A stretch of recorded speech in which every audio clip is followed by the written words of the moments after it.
My name is Special Agent Daniel Mason, and every time I think about writing this down, my hands freeze over the keyboard. But I think I need to write it now. Maybe this way some of the questions in my mind will quiet down. Maybe not. The archive room in the basement of the San Francisco Federal Building gets colder than the city's famous fog at night. It was November 2019, and I'd been with the FBI for 12 years. Routine work, mostly financial crimes, occasional identity theft cases. Nothing that kept me up at night. Nothing that made me question the basic structure of how things work. Until I received the memo about file number 447SF. The memo came through internal mail, which was already unusual. Most requests came through email or the digital filing system. But there it was on my desk one Tuesday morning, a manila envelope with my name typed on a label. Inside was a single sheet of paper requesting that I review and assess file number 447SF for possible reopening. The request was signed by someone in the Administrative Review Department, a division I'd honestly never heard of in all my years with the Bureau. The signature was illegible, just a scrawl of ink. I almost threw it away. I had 3 active cases and a budget report due by Friday. But something about the request nagged at me. It specifically mentioned that the file had been closed due to administrative error in 1987, and that recent digital archiving efforts had flagged it for review. 32 years closed because of paperwork. I called the number listed on the memo. It rang 4 times and went to a generic voicemail. No name, just leave a message after the tone. I hung up. The San Francisco field office occupies floors 3 through 7 of the federal building on Golden Gate Avenue. The archive is in the basement, 2 floors below street level. I'd been down there maybe 3 times in 12 years, always to pull old case files for reference. It's the kind of place people avoid. Fluorescent lights that hum too loudly. Air that smells like old paper and concrete. Rows and rows of filing cabinets and boxes stretching back into shadows. I went down on Wednesday afternoon, taking the elevator to B2. The doors opened onto a long hallway painted institutional beige. At the end was a heavy door with a keypad lock. My credentials worked, which meant I had clearance. The door opened with a pneumatic hiss.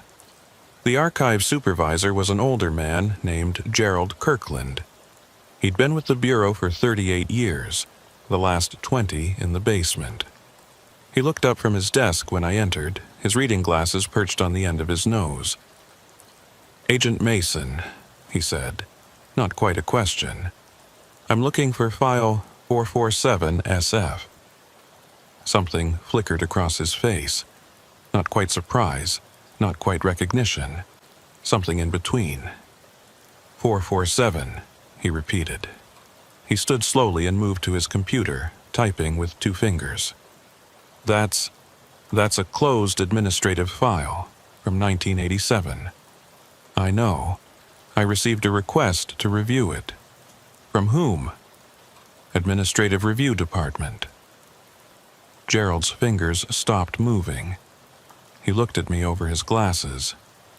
We don't have an administrative review department. The fluorescent lights hummed. Somewhere in the archives, a ventilation system clicked on. The memo came through internal mail, I said, pulling it from my jacket pocket. I handed it to him. He studied it for a long moment, his lips pressed into a thin line. This letterhead is old. We haven't used this format since the 90s.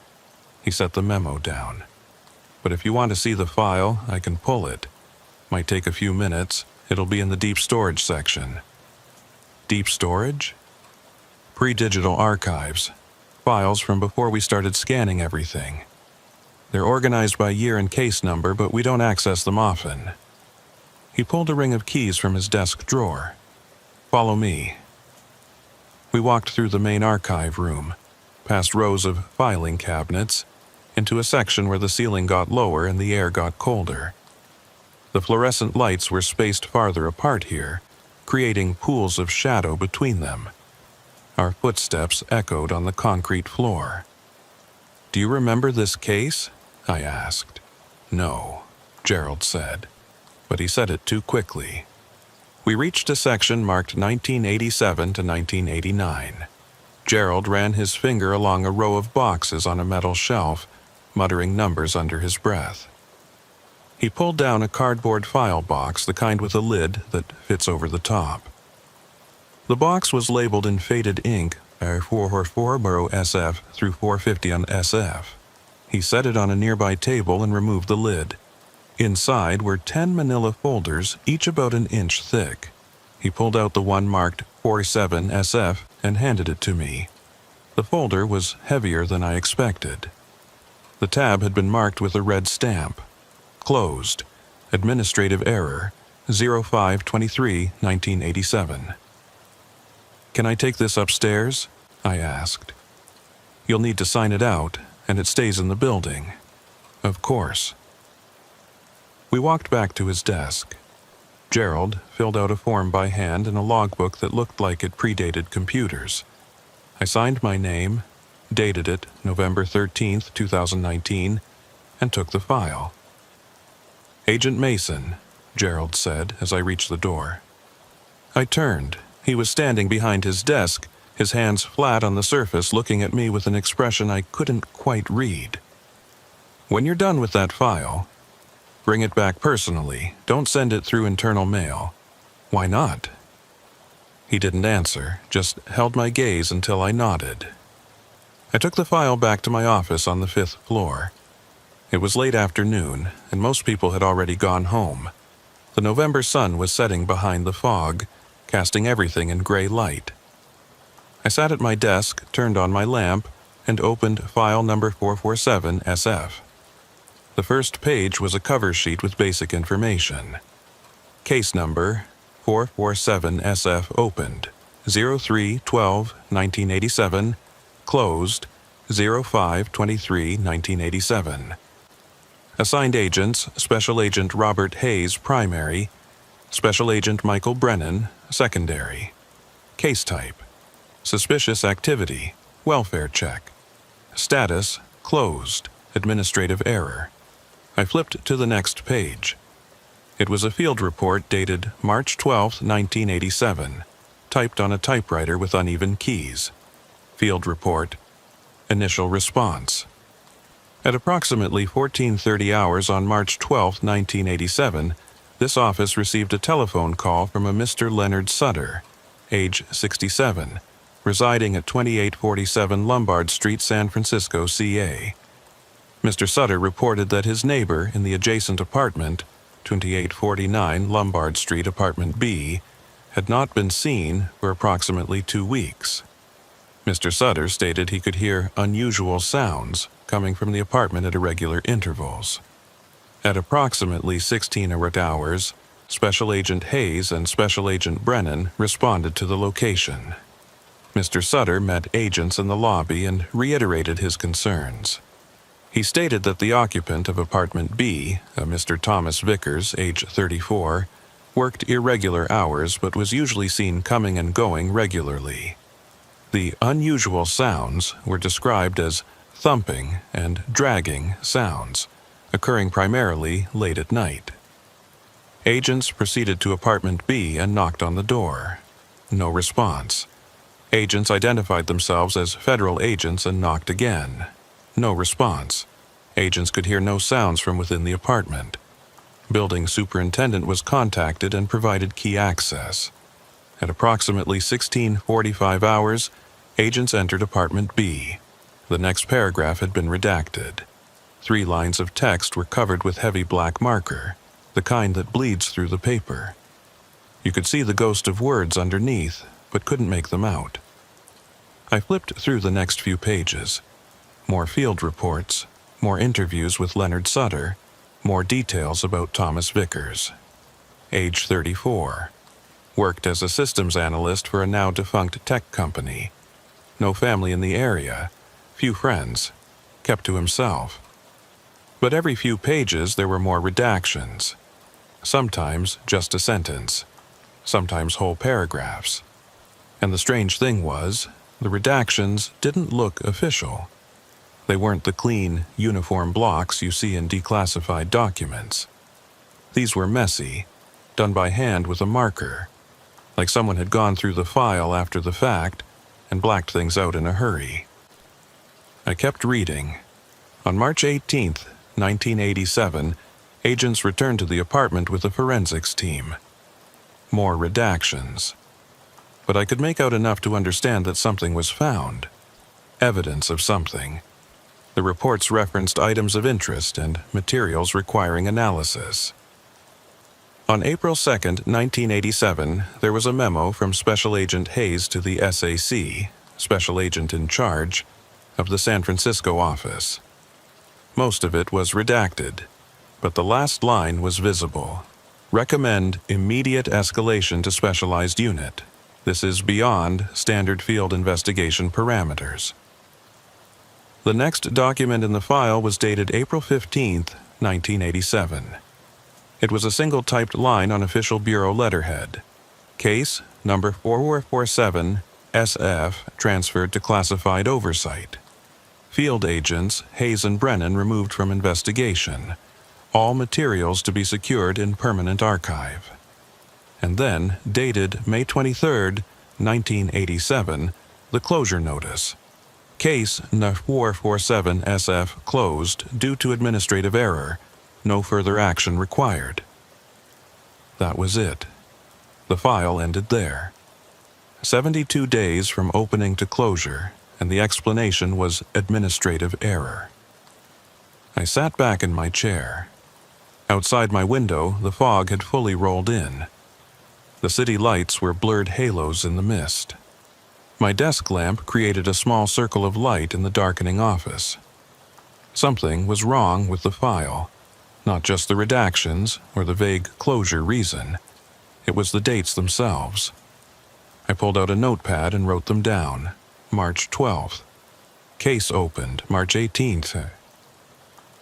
March 18. Forensics team deployed April 2nd. Hayes recommends escalation. April 15th. Case transferred to classified oversight. May 23rd. Case closed for administrative error. 38 days between the escalation and the closure. What happened in those 38 days? I flipped back through the file, looking for anything I'd missed. That's when I noticed something odd about the page numbers. The field reports were numbered in the bottom right corner, standard procedure. But the sequence was wrong. Pages 1-4, initial report and first follow-up. Pages 5-7, interview with Leonard Sutter. Pages 8-12, second apartment entry and forensics request. Pages 18-23, memo from Hayes and transfer notice. Pages 13-17 were missing. 5 pages, covering the period between April 2nd and April 15th. The exact window where Hayes recommended escalation and the case was transferred away. I checked the rest of the file. More gaps. Pages 28-29 missing. Pages 34-36 missing. In total, 11 pages were gone. Not redacted, not marked as classified. Just missing, with the page numbers skipping over them as if they'd never existed. I picked up my phone and called Gerald Kirkland's extension in the archive. It rang 6 times and went to voicemail. I hung up, grabbed the file, and took the elevator down to B2. The archive door was locked. I swiped my credentials. Access denied. I tried again. Access denied. That didn't make sense. My credentials had worked earlier that afternoon. I knocked on the door. No answer. I knocked harder. Still nothing.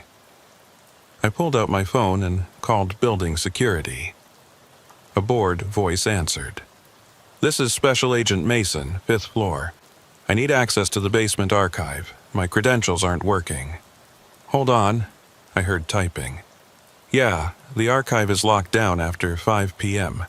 Access is restricted to archive personnel only." "Since when?" "Since always, as far as I know. I was down there at 3 o'clock today. Then the system must have been having issues.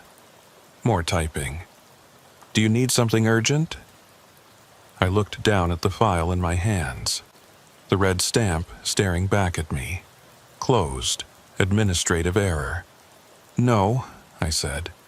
I'll come back tomorrow. I went back upstairs. The 5th floor was empty now, the office lit only by emergency exit signs and the ambient glow from the city outside.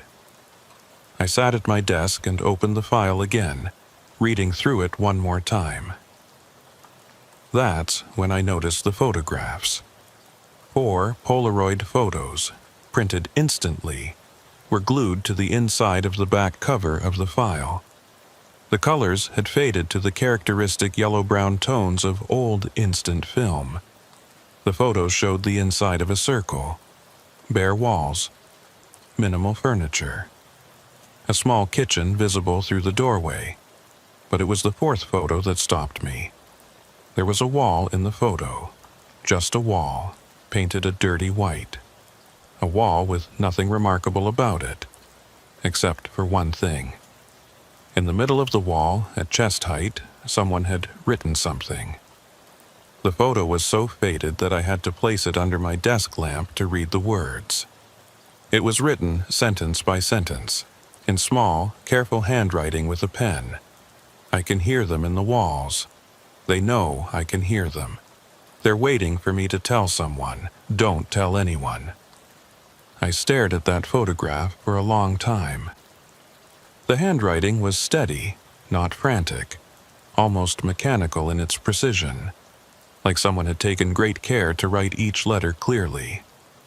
The apartment in the photograph was supposed to be Thomas Vickers' apartment, the one he lived in at 2849 Lombard Street, Apartment B, the one that Agents Hayes and Brennan had entered on March 12, 1987. I pulled out my phone and searched for the address. It came up immediately on Google Maps, a 3-story building in the Marina District, built in the 1970s. I switched to Street View. The building was painted blue, well-maintained, with small balconies on each apartment. On impulse, I searched for Thomas Vickers. Nothing relevant came up. No obituary, no social media, no news articles. Not unusual for someone from 1987, before the internet became ubiquitous. But still, you'd expect something. I searched for Special Agent Robert Hayes, FBI San Francisco. Nothing. Then, Special Agent Michael Brennan, FBI San Francisco. Also nothing. That was unusual. Even retired agents usually had some digital footprint. LinkedIn profiles, mentions in old news articles, something. I logged into the Bureau's internal personnel database and searched for both names. The system took longer than usual to load, the little spinning wheel turning on my screen. When the results finally appeared, they were strange. Robert Hayes. No records found. Michael Brennan. No records found.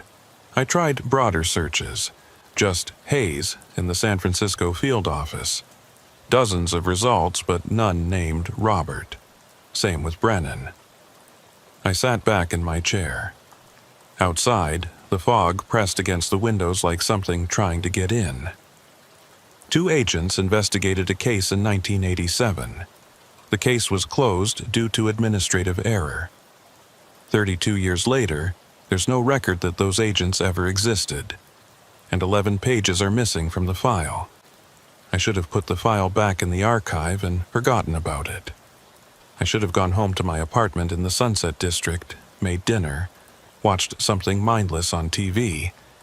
I should have treated it like the bureaucratic anomaly it appeared to be, but I didn't. Instead, I put the file in my desk drawer, locked it, and decided I'd go to Lombard Street tomorrow, just to look at the building, just to see if anything felt off. That was my first mistake. I left the office around 8 p.m. The building was nearly empty by then, just a few cleaning staff pushing carts down the hallways. I took the elevator down to the lobby and signed out at the security desk. The guard on duty, A younger guy I didn't recognize barely looked at me as I passed. I walked out into the San Francisco night.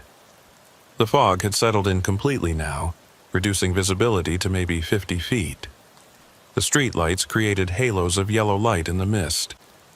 I could hear traffic on nearby streets but couldn't see the cars, just headlights appearing and disappearing in the fog like ghosts. My car was in the parking garage 2 blocks away. I walked quickly, my hands in my pockets, the damp air seeping through my jacket. The streets weren't empty. This was San Francisco after all, but they felt isolated in the fog. People passed me as silhouettes, appearing suddenly and vanishing just as quickly. I reached the parking garage and took the stairs up to level 3 where I'd parked. The stairwell smelled like urine and exhaust. Fluorescent lights flickered on the landings. My footsteps echoed in the concrete space. When I reached my car, I noticed something on the windshield, a piece of paper tucked under the wiper blade. I pulled it out. It was a photocopy of something, the quality poor, like it had been copied multiple times. The image showed a typed document, the text barely legible. I held it up to the garage's lights and squinted. It was part of a bureau memo. The letterhead was visible at the top, though degraded by multiple generations of copying. The date was April 9th, 1987. Most of the text was too faded to read, but I could make out fragments. Agents reported unusual behavioral changes. Recommend immediate psychiatric evaluation. Subjects claiming to hear. Investigation must be contained. At the bottom, in slightly darker text, was a single line. All personnel associated with case num 447SF to undergo standard debriefing protocol. There was no signature, no indication of who wrote it or who it was sent to. I looked around the parking garage. Empty. Silent, except for the distant hum of traffic from the street below. Security cameras mounted in the corners, their red lights blinking. Someone had been following me. Someone knew I had the file. Someone wanted me to see this memo. I got in my car, locked the doors, and sat there for a moment, holding the photocopy. My hands were shaking slightly. I told myself it was just the cold, the damp San Francisco air. But I knew better. I drove home taking a route I didn't usually take, checking my rearview mirror constantly. The fog made it impossible to tell if anyone was following me. Every pair of headlights could have been a tail. My apartment was on Irving Street, a one-bedroom place I'd been renting for 6 years. I parked on the street, hurried to my door, and locked it behind me. I turned on every light in the apartment and closed all the blinds. I made coffee and sat at my kitchen table with the photocopy. Under better light, I could see more details. The memo had been addressed to S.A.C. Peterson, presumably the special agent in charge of the San Francisco office in 1987. The fragments of text suggested that Hayes and Brennan had experienced some kind of psychological distress during the investigation. Agents reported unusual behavioral changes. What kind of behavioral changes? Recommend immediate psychiatric evaluation. Standard procedure after a traumatic incident. But what made this case traumatic? Subjects claiming to hear what? And who were the subjects? The agents? Or someone else? I looked at the photocopy again. In the bottom left corner, almost invisible, was a handwritten note in the margin. The ink had mostly faded, but I could just make out 3 words. Check apartment again. I set the photocopy down and stared at it for a long time. Someone wanted me to go back to that apartment. Someone was guiding me, leaving breadcrumbs. But why? And who?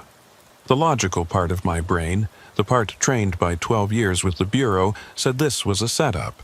Someone was playing games using an old closed case to mess with me. Maybe a disgruntled former employee, maybe a prank by a colleague. But the other part of my brain, the part that had learned to trust instinct, knew something else was happening. Something that started in 1987 and never really ended. Something that closed a case due to administrative error and erased 2 agents from bureau records. I made a decision. Tomorrow, I would go to Lombard Street. I would look at the apartment building. And if I could, I would get inside apartment B. I finished my coffee and went to bed, but I didn't sleep well. I kept thinking about that wall in the Polaroid photograph. The careful handwriting. I can hear them in the walls. They know I can hear them. Who was them, and what were they waiting for? Thursday morning came gray and damp. The fog had lifted slightly, but the sky remained overcast, the kind of November day where it feels like the sun never quite rises. I called in sick to the office, the first time I'd done that in 3 years. My supervisor, SSA Grant, didn't question it. I could hear the fatigue in his own voice. Everyone was overworked. I drove to the Marina District around 10 a.m. when I figured most people would be at work. Lombard Street was one of those classic San Francisco streets, lined with pastel-colored buildings, small trees struggling in the urban environment, cars parked bumper to bumper. The address, 2847 to 2849, was a 3-story building painted pale blue, just as it had appeared in the street view images.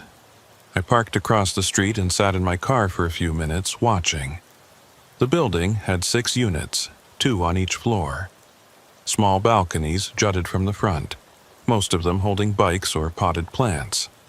It looked like any other apartment building in the city. Normal. Inhabited. Nothing sinister. Apartment B was on the first floor, the unit on the left. The windows had curtains drawn, and I couldn't see inside. A bicycle was chained to the balcony railing. I got out of the car and crossed the street. The building had a small lobby with mailboxes and an intercom system. I scanned the names next to the buzzers. 1A, Rodriguez. 1B, K, Sullivan. 2A, Patel. 2B, C, Morrison. 3A, U. 3B, E. Lawson, K. Sullivan. Apartment B. Someone was living there now, 32 years after Thomas Vickers had disappeared, or died, or whatever had happened to him. I pressed the buzzer for 1B. No answer. I waited 30 seconds and tried again. Still nothing. I was about to leave when the lobby door opened and an older woman came out, carrying 2 bags of groceries. She was probably in her 70s, wearing a rain jacket despite the lack of rain, her white hair pulled back in a bun. "Can I help you?" she asked, not unfriendly, but cautious. You learn to be cautious in cities. I pulled out my credentials. Special Agent Mason, FBI. I'm looking for the resident of apartment 1B. Her eyes widened slightly. "Katie, she's at work. She works at one of those coffee shops on Chestnut. Is everything okay?" "Routine inquiry, nothing to worry about. How long has Ms. Sullivan lived here?" "Oh, about 2 years, I think. Quiet girl. Keeps to herself mostly." "And you are?" "Irene Rodriguez. I've been in 1A for 30 years. She shifted the grocery bags. "What's this about?" "I'm following up on an old case. From 1987. Do you remember anything unusual happening in this building that year?" Her expression changed. Not fear, exactly. More like recognition. Like she'd been waiting 32 years for someone to ask that question. "You should come inside," she said. She led me into the lobby and then into her apartment. It was tidy, filled with the kind of furniture that comes from decades of living in one place.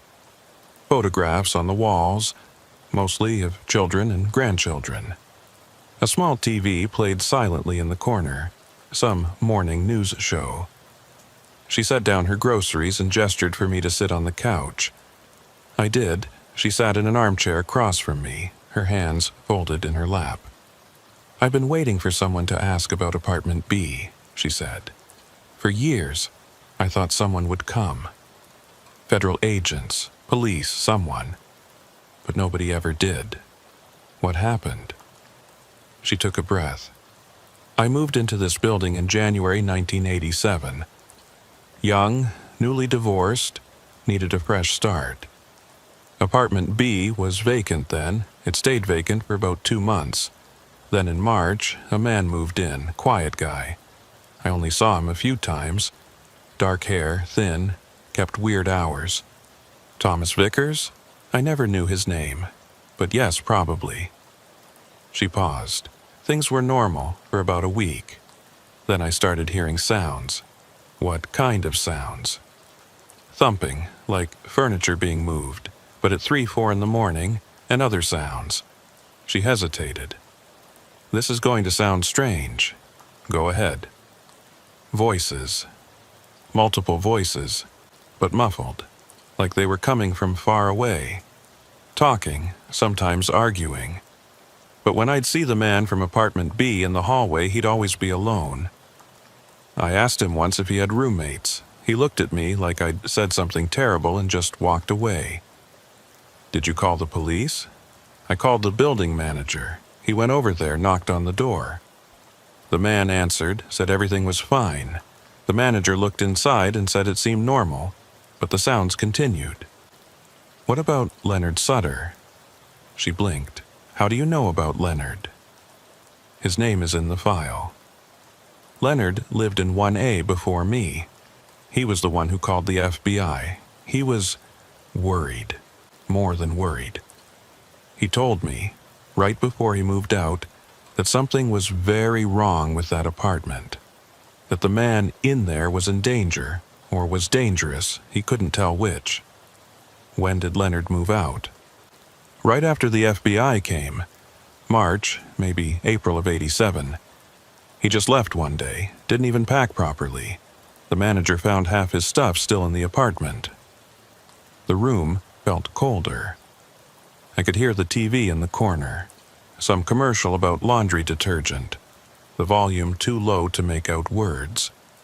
What happened after the FBI came? I asked. That's the strange part. The agents came several times, 2 men, both in suits. They'd go into apartment B and stay for hours. I'd hear them talking through the wall, but I could never make out what they were saying. And the sounds from the apartment got worse. Worse how? Louder, more frequent. And there was this smell. She wrinkled her nose at the memory. Like something rotting, it would come and go. The manager said it was probably a dead rat in the walls, but it didn't smell like a dead animal. It smelled... She searched for words. Chemical, wrong. Did you see the man from apartment B again? No. After the FBI started coming, I never saw him again. The last time I saw the agents was in May. They came with other people, more official looking. They were in there for maybe 10 minutes, came out carrying boxes, and that was it. The apartment was empty after that. Empty? Vacant. For 2 years. Nobody would rent it. Then in 1989, a young couple moved in. They lasted 6 months. What happened? They said they heard things. The same sounds I'd heard. Voices in the walls. They broke their lease and left. My phone vibrated in my pocket. I ignored it. Has everyone who's lived there heard things? I asked. Most of them. There've been maybe 15 tenants in that apartment over the years. Most don't stay long. Katie's been there longer than anyone since Vickers. But I've heard her talking to the manager about the sounds, too. What does she say? That sometimes she hears voices. But when she tries to record them on her phone, there's nothing. Just silence. We sat in silence for a moment. The TV continued its silent murmuring in the corner. Mrs. Rodriguez, I said carefully, do you believe the apartment is haunted? She looked at me with clear, sharp eyes. I believe something happened in that apartment in 1987 that nobody wants to talk about. I believe those FBI agents found something, or learned something that made them close the case and never come back. And I believe whatever it is It's still there. My phone vibrated again. This time I pulled it out. 2 missed calls from Gerald Kirkland. As I looked at the screen, it started ringing again. I answered. "Agent Mason." Gerald's voice was tight. "Where are you?" "Following up on something. What's wrong?" "You need to return that file, now." "I'll bring it back tomorrow." "No, now?" "Someone was asking about it. Someone from upstairs." "What do you mean upstairs?" "I don't know. A man came down here an hour ago, no name, just credentials I've never seen before. He wanted to know who checked out file 447. I had to show him the log." My chest tightened. "What did he look like?" "I don't know. 50s maybe. Gray hair, but his eyes—" Gerald paused. His eyes looked wrong, like he hadn't slept in days. He said you need to return the file immediately and that the case is sealed. It's marked closed, not sealed. He said sealed. He said there's been a mistake, that you should never have been given access, and that the file needs to be returned and reclassified immediately. Through Mrs. Rodriguez's window, I could see apartment B across the courtyard. The curtains were still drawn. "Gerald, do you know what happened to the agents who worked this case? Hayes and Brennan?" "No, and I don't want to know. Just bring back the file, Agent Mason. Please." He hung up. I looked at Mrs. Rodriguez. "Does anyone have a key to apartment B?" "The building manager. Why?" "I need to get inside." She shook her head. "I don't think that's a good idea. I need to see it." She studied me for a long moment, then sighed. "The manager lives in 3A. His name is David Lawson, but he won't let you in without a warrant." "Then I'll get a warrant." But even as I said it, I knew I wouldn't. There was no probable cause, no active investigation. File number 447 SF was closed. Sealed, according to the mysterious man with the wrong-looking eyes. Mrs. Rodriguez must have seen something in my face because she said, "There's another way." "What way?" "Katie leaves her balcony door unlocked sometimes. I've told her it's not safe, but she says she likes the fresh air at night. If you could get onto her balcony, that would be illegal." So would whatever happened in 1987 that made 2 FBI agents disappear from the records. She had a point. I thanked her and left her apartment. Instead of going back to my car, I walked around the building to the small courtyard and back. It was enclosed by a low fence, easily climbable. The courtyard had a few scraggly trees and some concrete benches covered in old bird droppings. Apartment B's balcony faced the courtyard. The sliding glass door was indeed cracked open, maybe 2 inches. An invitation or a trap, I couldn't tell which. I checked my surroundings. The courtyard was empty. Windows overlooked it from all sides, but most had blinds drawn. It was the middle of a workday, most people were gone. I climbed the fence and crossed the courtyard. The balcony was low enough that I could pull myself up and over the railing. I did, trying not to make noise. The bike chained to the railing rattled slightly. I stood on the balcony for a moment, listening. No sounds from inside the apartment. I could hear traffic from Lombard Street, a dog barking somewhere nearby, the hum of the city. I slid the glass door open wider and stepped inside. The apartment was dim, lit only by the gray daylight filtering through the curtains. It was small, maybe 600 square feet. A main room serving as living room and bedroom, a tiny kitchen, a bathroom visible through a half-open door. The furniture was minimal and cheap. A futon that doubled as a bed, a small table with 2 chairs, shelves made from boards and cinder blocks. It looked like any young person's apartment in an expensive city. Normal. Lived in. There were dishes in the sink, clothes draped over a chair, books stacked on the floor. But the air felt wrong. Not cold, exactly. Not warm either. Just wrong, like the temperature was slightly off from what it should be. And there was a smell. faint, almost imperceptible. Not the chemical smell Mrs. Rodriguez had mentioned. This was more organic, like mold, or old paper, or something that had been shut up in a dark place for too long. I stood very still and listened. At first, nothing. Then, so faint I almost missed it, a sound. A whisper? No, not quite. More like the memory of a whisper, the echo of something said a long time ago.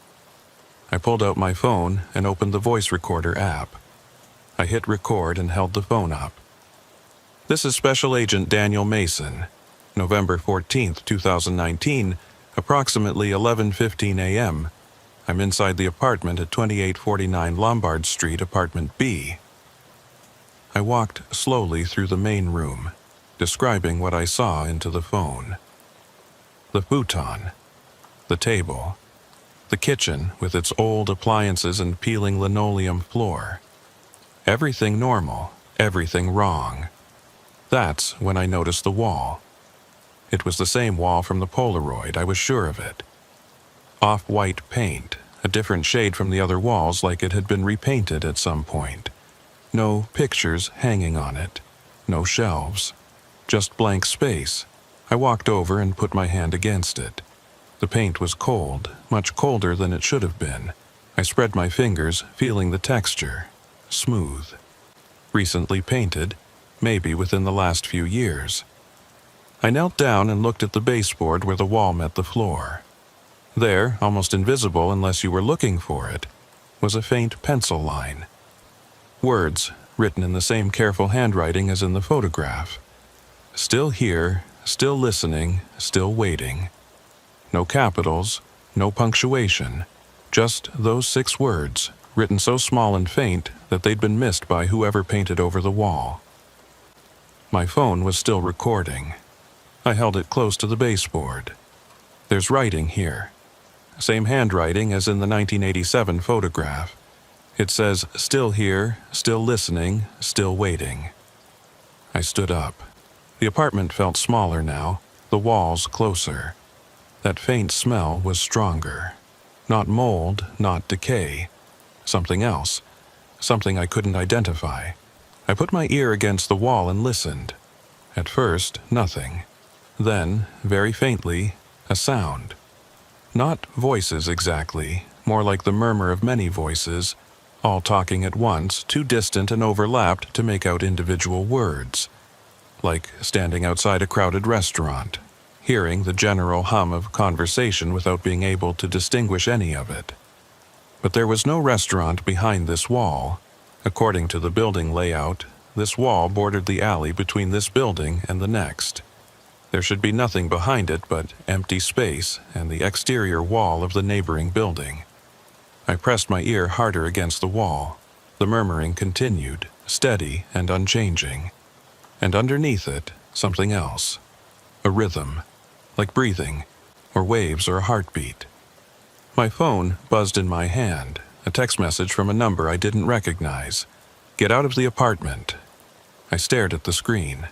Before I could respond, another message. "They know you're there." I crossed to the balcony door and looked out. The courtyard was still empty. But in one of the windows across the way I saw movement. A figure, standing back from the glass, watching. Too far away and too backlit to make out features.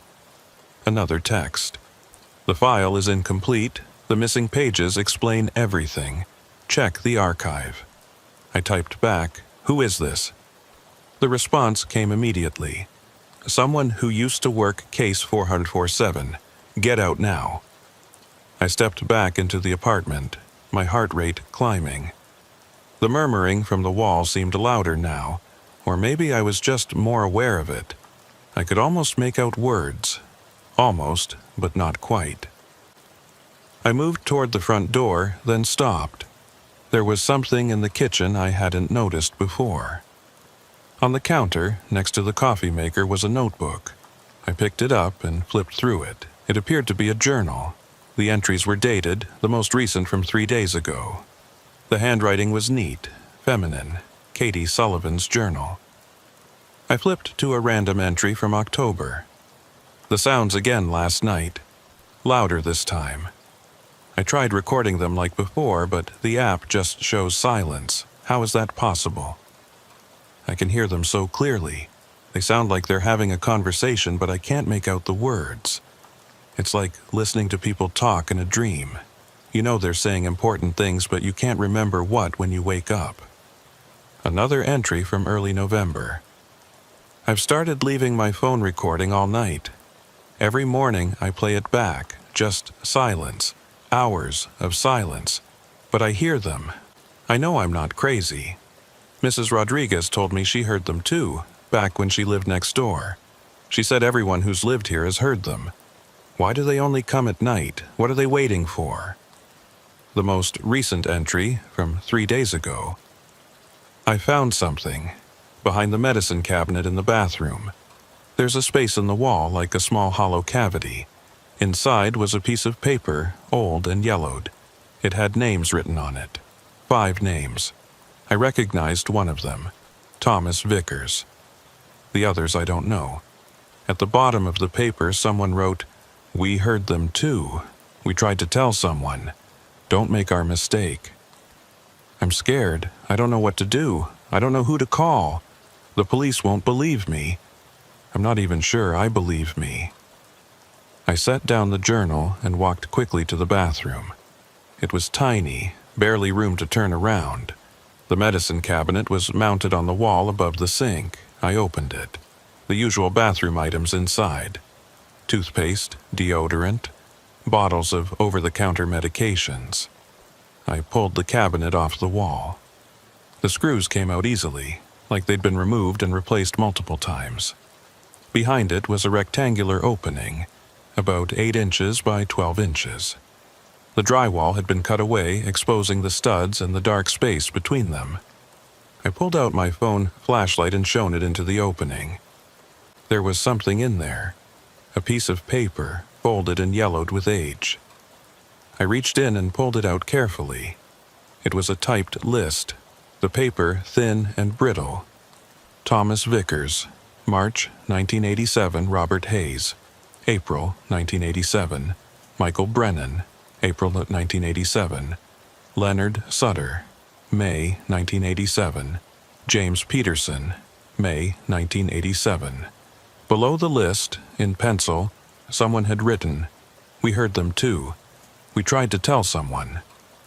Don't make our mistake." And below that, in different handwriting, more recent, "They want us to listen. That's how they get in. KS. KS Katie Sullivan." My hands were shaking. I took a photograph of the paper, then carefully put it back in the wall cavity and replaced the medicine cabinet. I had to get out. I had to get this information to someone. But who? The Bureau. What would I tell them? That a closed case from 1987 involved agents who no longer existed in any records. That the apartment they investigated still had voices in the walls. That 5 people had heard something that changed them. I walked back through the apartment toward the balcony. The murmuring from the wall continued, steady and patient. I was almost to the door when I heard something that made me freeze. A voice from the wall. Clear and distinct this time. Not muffled or distant. Close. As if someone was standing right on the other side, speaking directly through the paint and drywall. It said, "Daniel." My name. My first name, which I hadn't spoken aloud since entering the apartment. I stood perfectly still, my hand on the balcony door handle. The voice came again. "Daniel Mason, we've been waiting for you." Not one voice. Many voices, speaking in unison. Men and women, old and young, all saying the same words at exactly the same time. "Don't leave yet. We need to tell you something. We need to show you something." I pulled the door open and stepped onto the balcony. "Come back, Daniel. Look at the wall. Really look at it. You'll understand." I climbed over the balcony railing and dropped into the courtyard. My knees jarred from the impact, but I kept moving. I climbed the fence and ran around the building to where my car was parked. My phone buzzed again. Another text from the unknown number. Did they speak to you? I got in my car, locked the doors, and sat there, breathing hard. My hands were still shaking. I looked at my phone. The voice recording was still running. I'd been recording the entire time. I stopped the recording and immediately played it back, skipping to the end. My voice. I was almost to the door when I heard something that made me freeze. Then nothing. No voice saying my name, no chorus of voices, just silence. And the faint sound of my footsteps. And then the scrape of the balcony door opening. I played it again. Same result. The voices weren't there. The recording captured everything except the voices. Just like Katie Sullivan's recordings. I drove. I didn't have a destination in mind. I just drove through the Marina District, into the Presidio, along the coast where the fog was rolling in off the ocean. I needed to think. I needed to process what had just happened. The logical explanations lined up. Stress, suggestion, carbon monoxide poisoning, infrasound. The power of suggestion combined with knowledge of the case history. All of these could explain hearing voices. All of them could explain the feeling of wrongness, the sensation that something was very wrong with that apartment. But they didn't explain the list of names. They didn't explain 2 FBI agents vanishing from the records. They didn't explain why the case was sealed. They didn't explain the missing pages from the file. And they definitely didn't explain how the voices knew my name. I pulled into a parking lot overlooking the ocean. The fog was thick here, reducing visibility to maybe 20 feet. I could hear the waves crashing against the rocks below, but couldn't see them. The world was just gray and sound. I opened my phone and looked at the photograph I'd taken of the list. 5 names. 5 people connected to apartment B in 1987. Thomas Vickers had disappeared. That much was clear from the file. But what about the others? Robert Hayes and Michael Brennan were the investigating agents. According to Gerald Kirkland and the Bureau's database, they didn't exist. But they had existed. They'd written reports. They'd visited the apartment multiple times, and then, sometime in April or May of 1987, they'd become part of whatever case number 47 SF had been about. Leonard Sutter was the neighbor who'd called it in. Mrs. Rodriguez said he'd moved out suddenly right after the FBI came. Had he just moved? Or had something happened to him too? And James Peterson. That name sounded familiar. I pulled out the file and flipped through the pages. There, on one of the memos from April, the one recommending escalation. It was addressed to SAC Peterson, Special Agent in Charge Peterson, the head of the San Francisco field office in 1987. All 5 names on the list were connected to the investigation, and according to the note, all 5 had heard them. I called the Bureau's personnel office in Washington, D.C. It was late afternoon on the East Coast, but someone answered. This is Special Agent Mason, San Francisco field office. I need historical personnel information for the San Francisco SAC position in 1987. One moment. I heard typing. 1977. The SAC was Lawrence Thompson from 1985 to 1989. Not James Peterson. No record of a Peterson serving as SAC in San Francisco. Was he an ASAC maybe? Maybe. Can you check for any James Peterson in the San Francisco office in the 80s? More typing. No records found. What about Robert Hayes or Michael Brennan? No records for either of those names. I thanked her and hung up. 5 names, no records, as if they'd been erased or had never existed in the first place. My phone buzzed. Another text from the unknown number. The missing pages are in the archive, not in the file box. Somewhere else. Someone hid them, Someone who knew. I typed, "Who are you?" Someone who got out before it was too late. Basement of the federal building. Sub-basement. Below B2. There's a level that's not on the maps. That's where they put the things they don't want found. Sub-basement, below B2? I'd worked in the federal building for 12 years and never heard of anything below the archive level. How do I access it? I typed. The elevator, after hours. Use the maintenance override. Code is 4475. Why are you helping me? Because you're already in too deep. Because I was where you are 32 years ago. Because they deserve to be known. Who deserves to be known? No response. I waited 5 minutes, then 10. No more messages came. I drove back toward downtown. The fog was everywhere now, turning the city into a maze of uncertain shapes and dimmed lights. Traffic moved slowly, headlights creating tunnels of visibility that collapsed as soon as you passed through them. I reached the federal building around 4 p.m. I parked in the garage and sat in my car, thinking through what I was about to do, breaking into a sub-basement that officially didn't exist, based on texts from an unknown number, to find missing pages from a case that was sealed, all because I'd heard voices in an apartment that said my name. It sounded insane when I put it like that, but I'd come too far to stop now.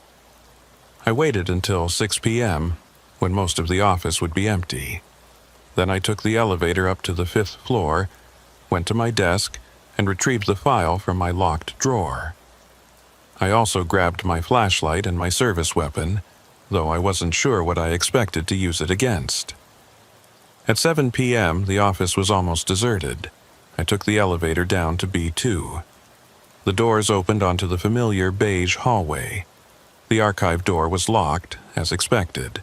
My credentials still didn't work, but the elevator had another panel, hidden behind a maintenance plate at knee height. I'd never noticed it before, but when I knelt down and pried it open with my pocket knife, there it was. A small keypad with numbers 09. I typed 4475.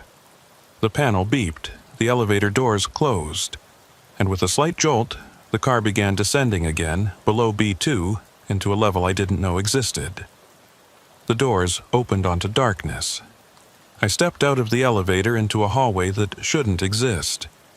The air was different here, colder, drier, with that particular staleness that comes from long-term isolation. The walls were unpainted concrete, the floor unfinished. A single emergency light provided minimal illumination, casting everything in a red-tinged glow.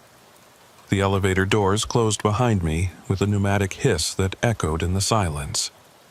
For a moment, I considered getting back in, going up, pretending I'd never found this place. But the file was heavy in my hands, and the voices from the apartment were still echoing in my mind. "Daniel Mason, we've been waiting for you." I turned on my flashlight. The hallway extended maybe 60 feet before ending at a T-junction. No signs, no markings, nothing to indicate what this level was for or why it existed. The concrete walls were rough, showing the marks of wooden forms that had held them while they cured. This was old construction, probably original to the building. My footsteps echoed as I walked. The sound was wrong, though. Instead of the sharp report of shoes on concrete, it was muffled, as if the space absorbed sound differently than it should. I stopped and stood still, listening. Silence. Complete and total. No hum of ventilation systems. No distant traffic sounds from above, nothing. Just the ringing silence of deep underground spaces. I reached the T-junction and shone my light both directions. To the left, the hallway continued for another 50 feet before ending at a door. To the right, more darkness, with multiple doorways visible along the walls. I went right. The first doorway opened into a storage room filled with old office furniture. Desks from the 70s, chairs with ripped upholstery, filing cabinets with their drawers hanging open and empty. Everything was covered in a thick layer of dust. Nobody had been in here for years, maybe decades. The second doorway was locked.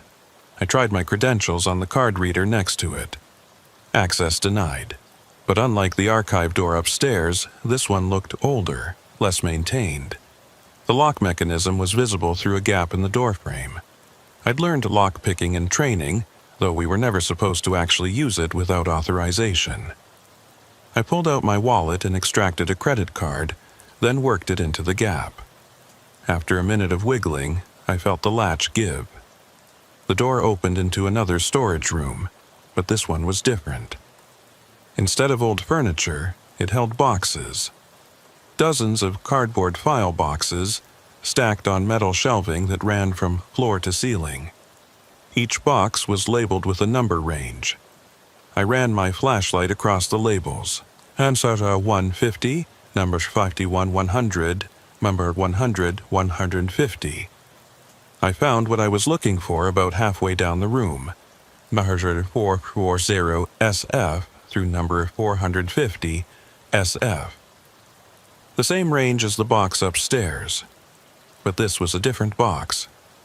I pulled it down and set it on the floor. The cardboard was brittle with age, the corners crushed from years of weight. I opened it carefully. Inside were 11 manila folders, each labeled with a case number. I found 447 SF and pulled it out. This folder was thicker than the one upstairs. Much thicker. I opened it. The first page was identical to the one in the official file. Same cover sheet, same basic information. But behind it were the missing pages. Pages 13 to 17. Pages 28 to 29. Pages 34 to 36. All the pages that had been removed from the file upstairs. I sat down on the concrete floor and started reading. Field report. Follow-up investigation. Date: March 18, 1987 agents. Special Agent Robert Hayes, Special Agent Michael Brennan. Following initial entry on March 12th, agents returned to 2849 Lombard Street, Apartment B with forensic support. Subject Thomas Vickers was not present. Apartment appeared abandoned, though personal effects remained.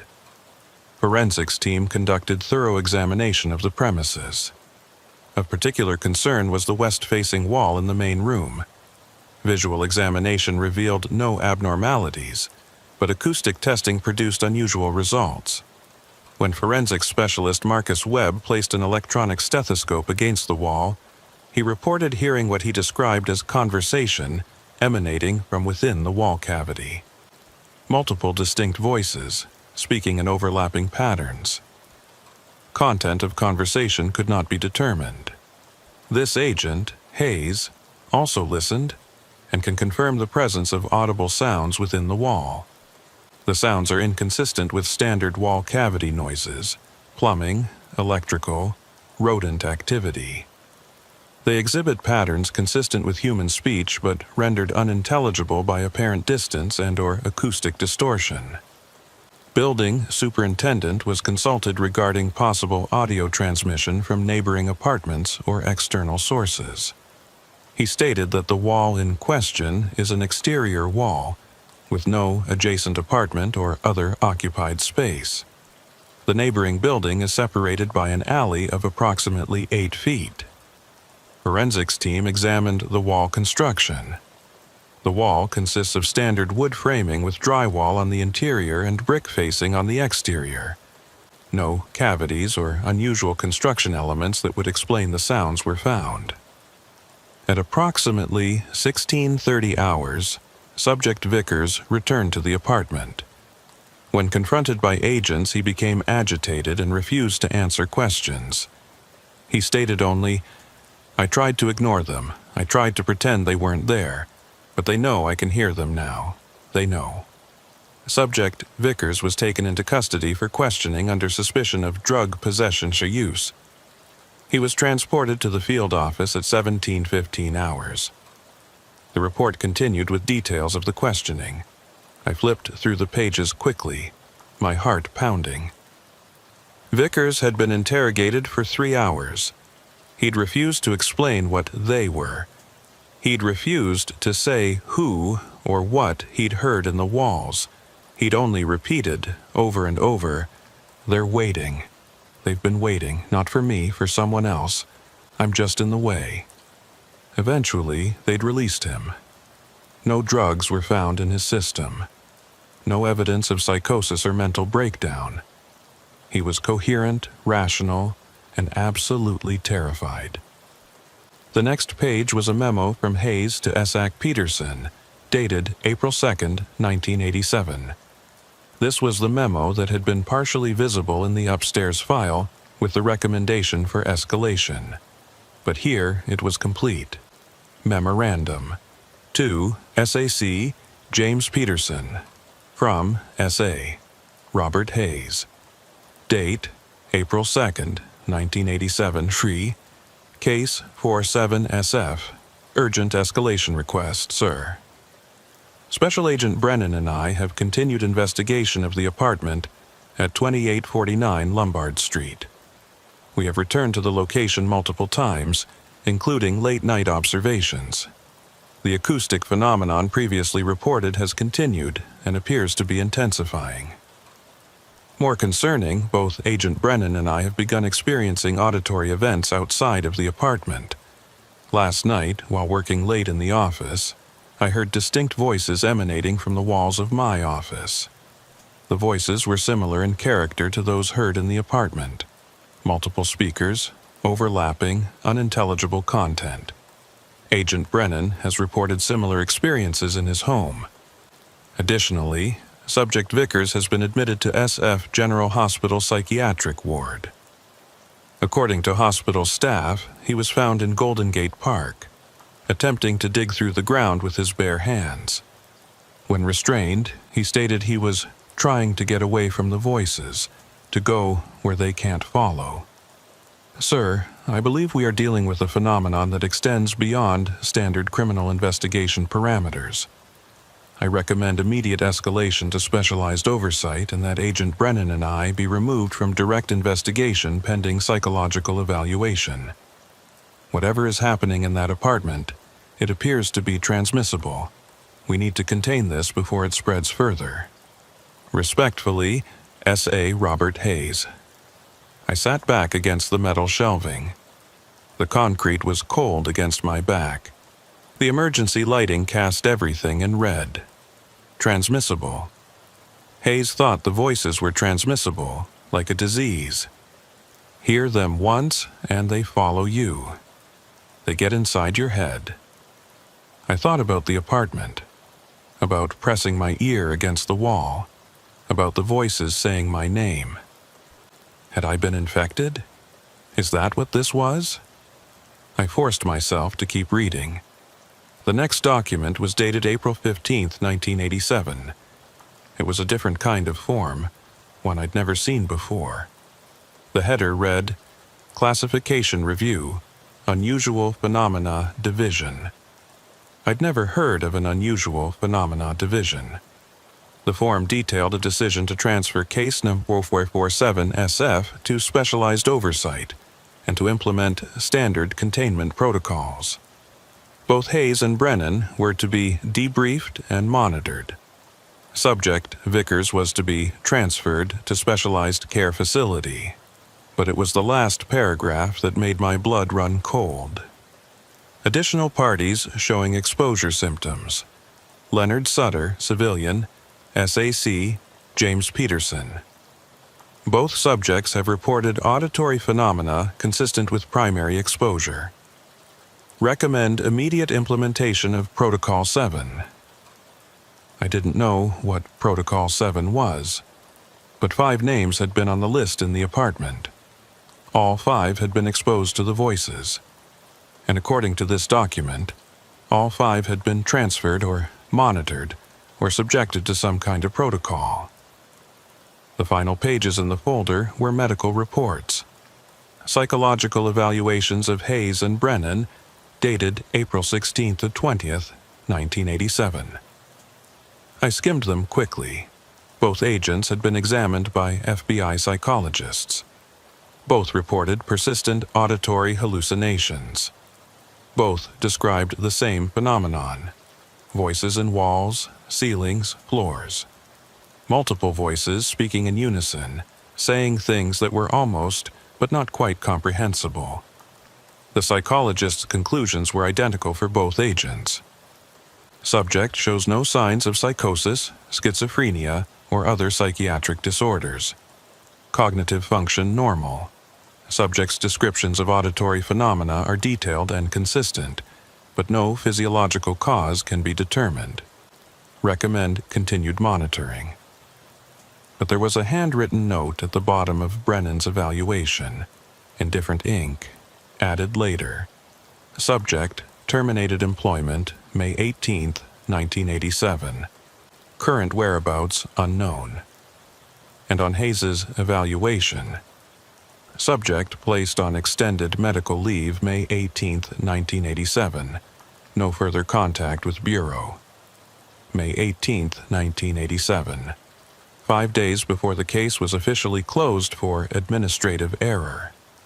Both agents had simply disappeared. I closed the folder and sat in the red-lit silence of the sub-basement, trying to process what I'd learned. In March 1987, something had started in that apartment. Thomas Vickers had heard voices in the walls. FBI agents had been called. They'd heard the voices too. And then everyone who'd been significantly exposed, Vickers, Hayes, Brennan, Sutter, Peterson, had either disappeared or been removed from records. The case had been sealed, buried in a sub-basement that officially didn't exist, and life had gone on as if none of it had ever happened, except it hadn't stopped. 32 years later, people were still hearing voices in that apartment. Katie Sullivan heard them. Mrs. Rodriguez had heard them. And now I'd heard them too. My phone buzzed. A text from the unknown number. You found the files, now you understand. Protocol 7 means erasure. They don't kill you. They just make it so you never existed. Every record, every photograph, every mention of your name. Gone. Like you were never born. I typed back, "Who are you? Are you one of the agents?" "I'm someone who was supposed to be erased but wasn't. Someone who got away before they could implement the protocol. Someone who's been watching Case 47 for 32 years, waiting for someone like you to come along." "Why me?" "Because the file was sent to you specifically. That memo you received?" "I sent it. I've been trying to get someone to investigate for years, but everyone ignores it or gets scared off. But you're different. You went to the apartment, you heard them. You're already exposed. You can't back out now." "What are they? The voices?" "I don't know. Nobody knows. But I know what they want. They want to be heard. They want someone to listen. And once you listen, really listen, they can reach you anywhere.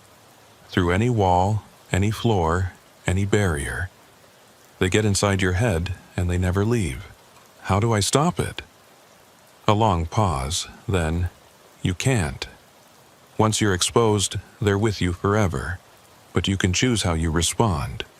You can ignore them, pretend they're not there. Or you can listen, really listen. Understand what they're saying.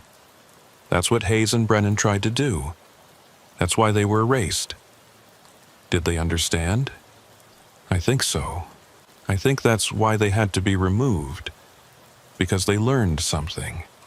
Something that couldn't be known." I stood up, my legs stiff from sitting on the concrete.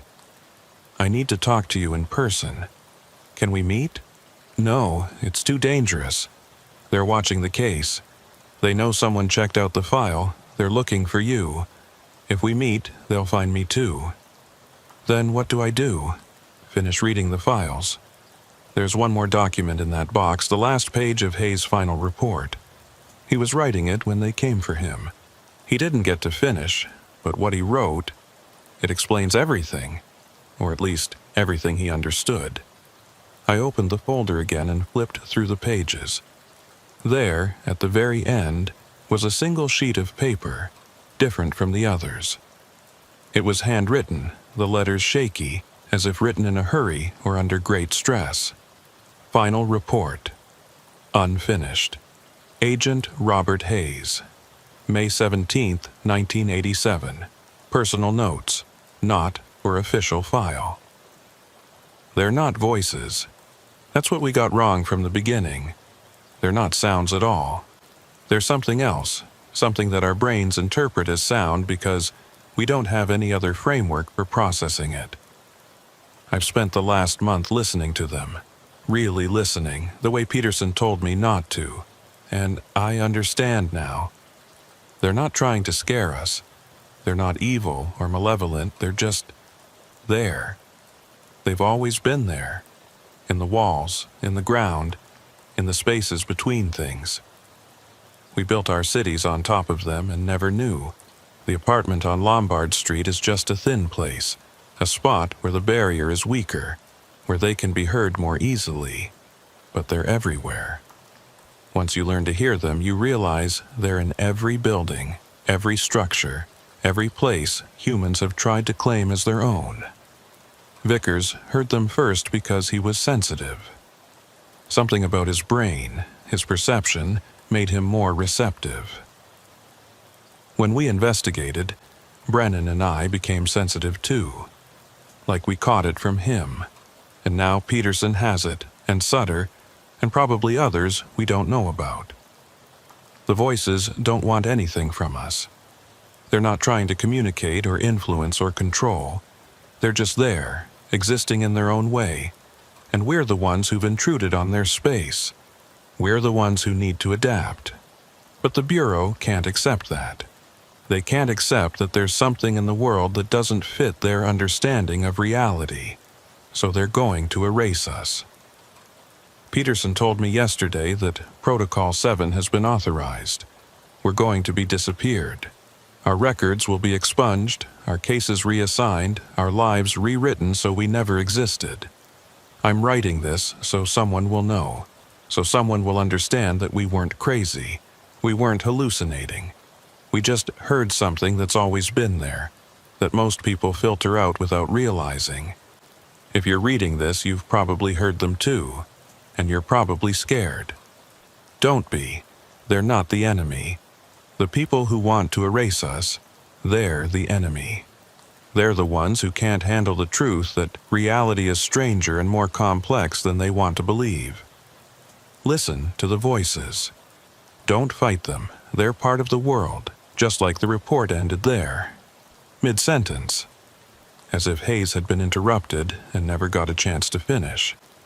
I read it twice, 3 times. My hands were shaking. They're not sounds at all. They're something that our brains interpret as sound. What did that mean? Some kind of electromagnetic field? Infrasound below the range of normal hearing? Or something even stranger, something that existed outside the normal rules of physics? My phone buzzed again. Did you read it? Yes. Do you understand? I don't know. He didn't finish. He said they're not sounds, but he didn't explain what they are. Because he couldn't. Language isn't equipped to describe them. But he was right about one thing. They're not dangerous. The only danger comes from the people who want to keep this secret. The people who implement Protocol 7. Is that why you're hiding? Are you in Protocol 7? I was supposed to be.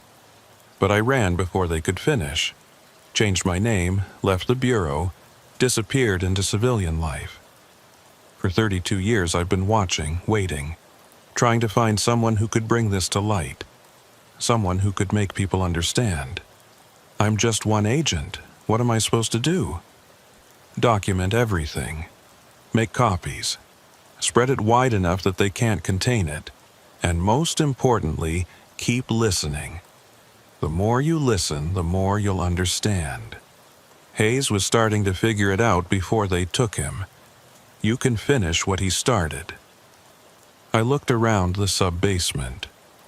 the red emergency lighting, the concrete walls, the boxes of erased cases stacked on metal shelves. How many other investigations had ended up down here? How many other agents had found something that didn't fit the Bureau's understanding of reality? What happened to the others? I typed. Hayes, Brennan, Vickers, Sutter, Peterson. Are they dead? I don't know. Protocol 7 means erasure, but I don't know if that means death or just removal. A facility somewhere, maybe. A place where they keep people who know too much. I've tried to find them over the years. No luck. It's like they stepped through a door and vanished from the world. I took photographs of every page in the folder with my phone. The original reports, the memos, the psychological evaluations, Hayes's final notes. Everything. If they were going to erase this, I wanted copies that couldn't be taken back. When I finished, I returned the folder to the box and the box to the shelf.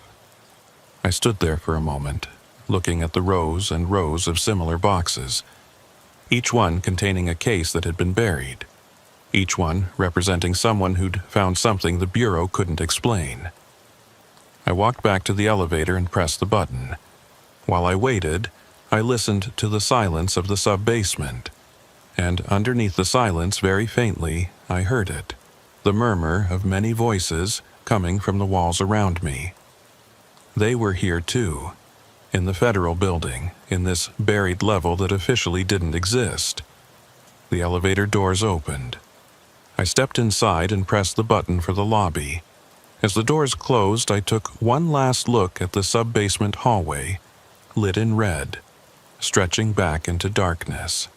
The voices were getting louder. It's been 3 weeks since I found the files in the sub-basement. I'm writing this in my apartment at 2 a.m. because I can't sleep. Because the voices are always there now, murmuring behind every wall, in every room, following me wherever I go. I haven't returned to the office. I called in sick for a week, then took accumulated vacation time. SSA Grant has left several messages asking when I'll be back. I haven't returned his calls. I know what happened to the others now. I know why Hayes and Brennan and Vickers and Sutter and Peterson were erased. It's because once you really hear the voices, once you accept what they are, you can't function in the normal world anymore. You can't pretend that reality is what everyone thinks it is. You become dangerous, not because you're violent or unstable, but because you know something that breaks the consensus. The file is still in my possession. I've made copies. Digital copies uploaded to cloud storage under fake accounts. Physical copies mailed to addresses around the country, to be opened if anything happens to me. I've documented everything in emails set to send if I don't cancel them each week.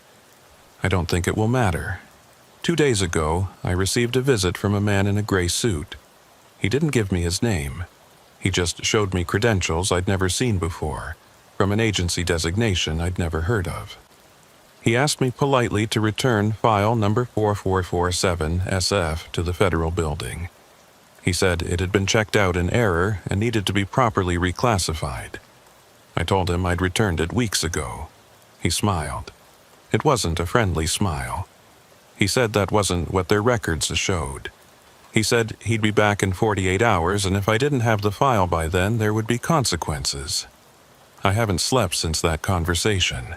I went back to Lombard Street yesterday. Katie Sullivan wasn't home, but Mrs. Rodriguez let me into her apartment. We sat in her living room and I told her everything. She listened without interrupting, her hands folded in her lap, her expression unreadable. When I finished, she said, "I've been hearing them for 30 years. They're always there, in the background. At first it frightened me, then I got used to it. Now it's almost comforting, like living near train tracks. You stop noticing after a while. But don't you want to know what they are?" I asked. "No," she said. "Some things are better left unknown. You can live with mysteries, Agent Mason. You can live a full life knowing there are things you don't understand. The problems start when you try to understand them." She was probably right. But I couldn't stop now. I went back to apartment B. The balcony door was unlocked again. I stood in the main room and listened to the voices coming from the wall. They were clearer now than they'd been 3 weeks ago. I could almost make out words. Almost. I pressed my hand against the wall, the same spot where the writing had been. The paint was cold under my palm. The voices murmured and hummed. And then, very clearly, I heard, "Daniel Mason, you're listening now. You're really listening. Good. We need listeners. We need witnesses. Stay with us. Don't let them take you away."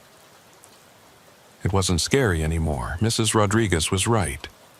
Once you accept it, once you stop fighting it, the fear goes away.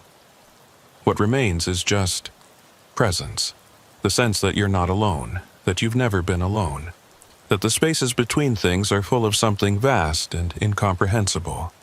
I don't know what will happen when the man in the gray suit comes back. I don't know if I'll be erased like the others, or if the copies I've made will protect me, or if any of this matters at all. What I do know is this: the voices are real. They're not hallucinations or mental illness or tricks of acoustics. They're something that exists in the world, something we've built our cities on top of without realizing. And once you hear them, once you really hear them, they become part of your reality. The file is incomplete. It will always be incomplete. There are questions that don't have answers. There are things that can't be explained in language or documented in reports. Thomas Vickers understood this. So did Hayes and Brennan and Peterson and Sutter. That's why they were erased. I'll probably be erased too, but I wanted to write this down first. I wanted someone to know that case number 447SF wasn't closed because of an administrative error. It was closed because what happened in that apartment on Lombard Street couldn't be allowed to exist in the official record. Because it challenged everything the Bureau, everything society, believes about the nature of reality. I'm sitting at my kitchen table now. It's almost 3 a.m. The city is quiet outside my window, wrapped in fog as always. And behind the walls of my apartment, in the spaces between the studs and the wiring and the pipes, I can hear them. They're waiting. They've always been waiting. Not for me specifically, just for anyone who will listen. I checked the Bureau's personnel database this morning. My entry is still there, but it's started to change. Small things. My start date is wrong now. The cases I'm listed as working on don't match my memory. It's subtle, but it's happening. They're erasing me. I estimate I have maybe 48 hours before I'm gone completely. Before every record of Special Agent Daniel Mason is altered or removed. Before my apartment lease reverts to someone else's name and my bank accounts disappear and even the people who knew me start forgetting. This is the last thing I'll write. The last record that I existed and that I investigated case number 447SF and that I heard the voices in the walls. If you're reading this, it means one of my dead man's switches worked. It means the file I buried has been found. And it probably means you've started hearing them too. Don't fight it. Don't pretend they're not there. Listen. Really listen. They're not evil, they're not dangerous. They're just there, existing in the spaces we thought were empty. And once you accept that, once you let go of the need to explain or control or understand, I can hear them right now, coming from the kitchen wall. They're speaking in unison, all those voices, saying something I can almost understand.